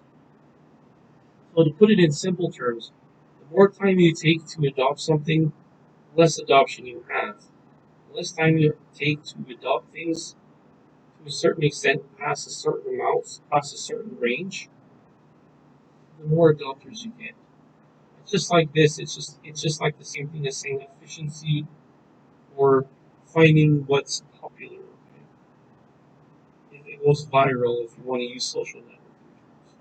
So let's talk about those 5 characteristics. Now, first one was relative advantage, what we talk about the degree to which innovation appears superior to existing products. Then we have compatibility, and that's the degree to which innovation fits the values and experiences of potential consumers. This is a very, very important thing because if you don't have that, it doesn't matter about the quality of the product or how innovative it is. The point is, it has to solve a problem and it has to fulfill a need or demand. Even with high tech, you're also seeing that problem with VR, AR. It just, especially with VR, even though it's higher technology, because it doesn't fulfill a need, it doesn't solve a problem that's considered a need, therefore it's not successful. Now let's talk about complexity. Now, complexity is the degree to which an innovation is difficult to understand or use, otherwise known as a learning curve. Okay? Keep in mind that as well. Also, we also have to consider divisibility, the degree to which the innovation may be tried for a limited time basis. That's a trial. For example, early HD TVs and HD cable and satellite systems were very expensive, which slowed the rate of adoption. As prices fall, adoption rates increase. So that's price. That's that price consideration for the consumer buying decision or product buying decision. Okay? We also have communicatability, which is the ability to show the value, the features, and more importantly, the benefits of the product or service. And with communicatability, it's the degree to which results of using innovation can be observed or described to others. It's sort of like, it's kind of like utilities, right? The important thing is not the technical details as it is the transformative details, meaning what are the benefits that it gets, as in you see it perceived as this way, and it's transformed and perceived as something that gives value and its benefits. How does it help the consumer solve their problem or make their life better? Okay, that's the communicability. And you consider all of those to make it viable. Now, I'd like to conclude by saying other characteristics influence the rate of adoption, such as initial and ongoing costs. So this makes complete sense, right? Risk and uncertainty and social approval. Okay? Social approval, does the culture accept it? And risk, what's the chances if something goes wrong? What will happen? Risk versus reward. The new product marketer must research all these factors when developing a new product and its marketing program. Sorry, actually, that's the end of that one. I just want to review the objectives and key terms before we finish. I won't explain them, but I'll just give them as to put in remembrance. So, objective 1, remember that we needed to define the consumer market and construct a single model of consumer buying behavior. So for objective 2, we needed to name the 4 major factors that influence buyer behavior. And for number 3, we need to list and define major types of buying decision behavior in the stages of the buyer decision process, which it goes along with objective 2. And then with objective 4, we need to describe the adoption and diffusion process for new products, which we just got done talking about. Okay. Now, I encourage you to read the explanation of those, which I've already explained in the chapter. Okay. I do encourage you to read that for review and to make sure that the proper comprehension is there. Now, let's talk about let's actually finish with key terms. Remember, in the first objective, we needed to know the consumer buying behavior and consumer market. With objective 2, we needed to know the culture, the subculture, the social class, the group, the opinion leader, online social networks, and lifestyle. You need to know those, what they are basically. Personality, motive in terms of drive, perception, learning, belief, and attitude. So from objective 3, we need to know the complex buying behavior, what that is. We need to know the dissonance, reducing buying behavior in terms of, all these are just key terms in terms of their definition. Also, habitual buying behavior, variety seeking buying behavior, need recognition, information search, alternative evaluation, purchase decision, post-purchase behavior, and cognitive dissonance. And finally, with objective 4, we need to understand what new product is and the adoption process in terms of its definition. Now, if you want to get even more out of it, I would recommend just going through to discussing and applying the concepts. Remember, we did have case examples. If you'd like to see more of those, definitely read through those in the chapter as well. I was going through just an overall presentation and explanation of what the material is, so people can see how this book is outlined. Because also, not only is this for, as I mentioned, it's for education purposes, educational informational purposes, but also for review purposes, because I'm just showing you the outline and the valuable aspects of the book and how it can help you. So we do have some other examples here. You can look at these kind of like homework case examples. We have our case example with Porsche. So we'll go look through that. That's basically how it was done. And then we have questions for discussion. Go through those. And then, I guess the questions for discussion, analyze the buyer decision process of whatever, can be any case example. In this case, Porsche. Contrast the traditional Porsche customer decision process, the decision process of Cayenne or Panamera customer. You can also review the concepts from the chapter, explain why Porsche sold so many lower-priced models in the 1970s and 80s. Also, you can explain both positive and negative attitudes towards a brand like Porsche developed. How might Porsche change consumer attitudes toward the brand? And also review what role does Porsche brand play in the self-concept of buyers. Now, it doesn't have to be Porsche, as I mentioned already. It could be any brand in any industry. Now, for simplicity's sake, you can refer back to that case example on Porsche. But the idea is that the principle is there for you to consider. All right. That's quite the lesson there. Actually, in a classroom, that would be multiple lessons, maybe 4 lessons in one, or maybe 2 lessons in one. But I would like to thank you for watching this video. Hopefully that increase your awareness and understanding about marketing.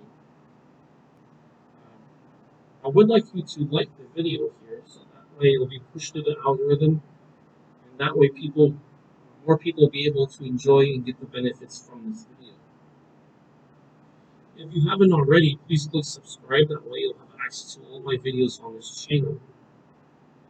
Keep in mind I have this channel on YouTube and also have a channel on my Rumble, which is World Academic Tutor. Please do the same thing with them. Click subscribe, like, and the notifications as well. And please click the bell button as far as YouTube is concerned. That way you'll be notified of all the future videos. I will have a membership in which I will be able to go over my notes, how I do notes, how I do note taking, how I study a course, go into more depth about the subjects, and be able to answer any questions during that session as well. So again, I would like to thank you for watching this video.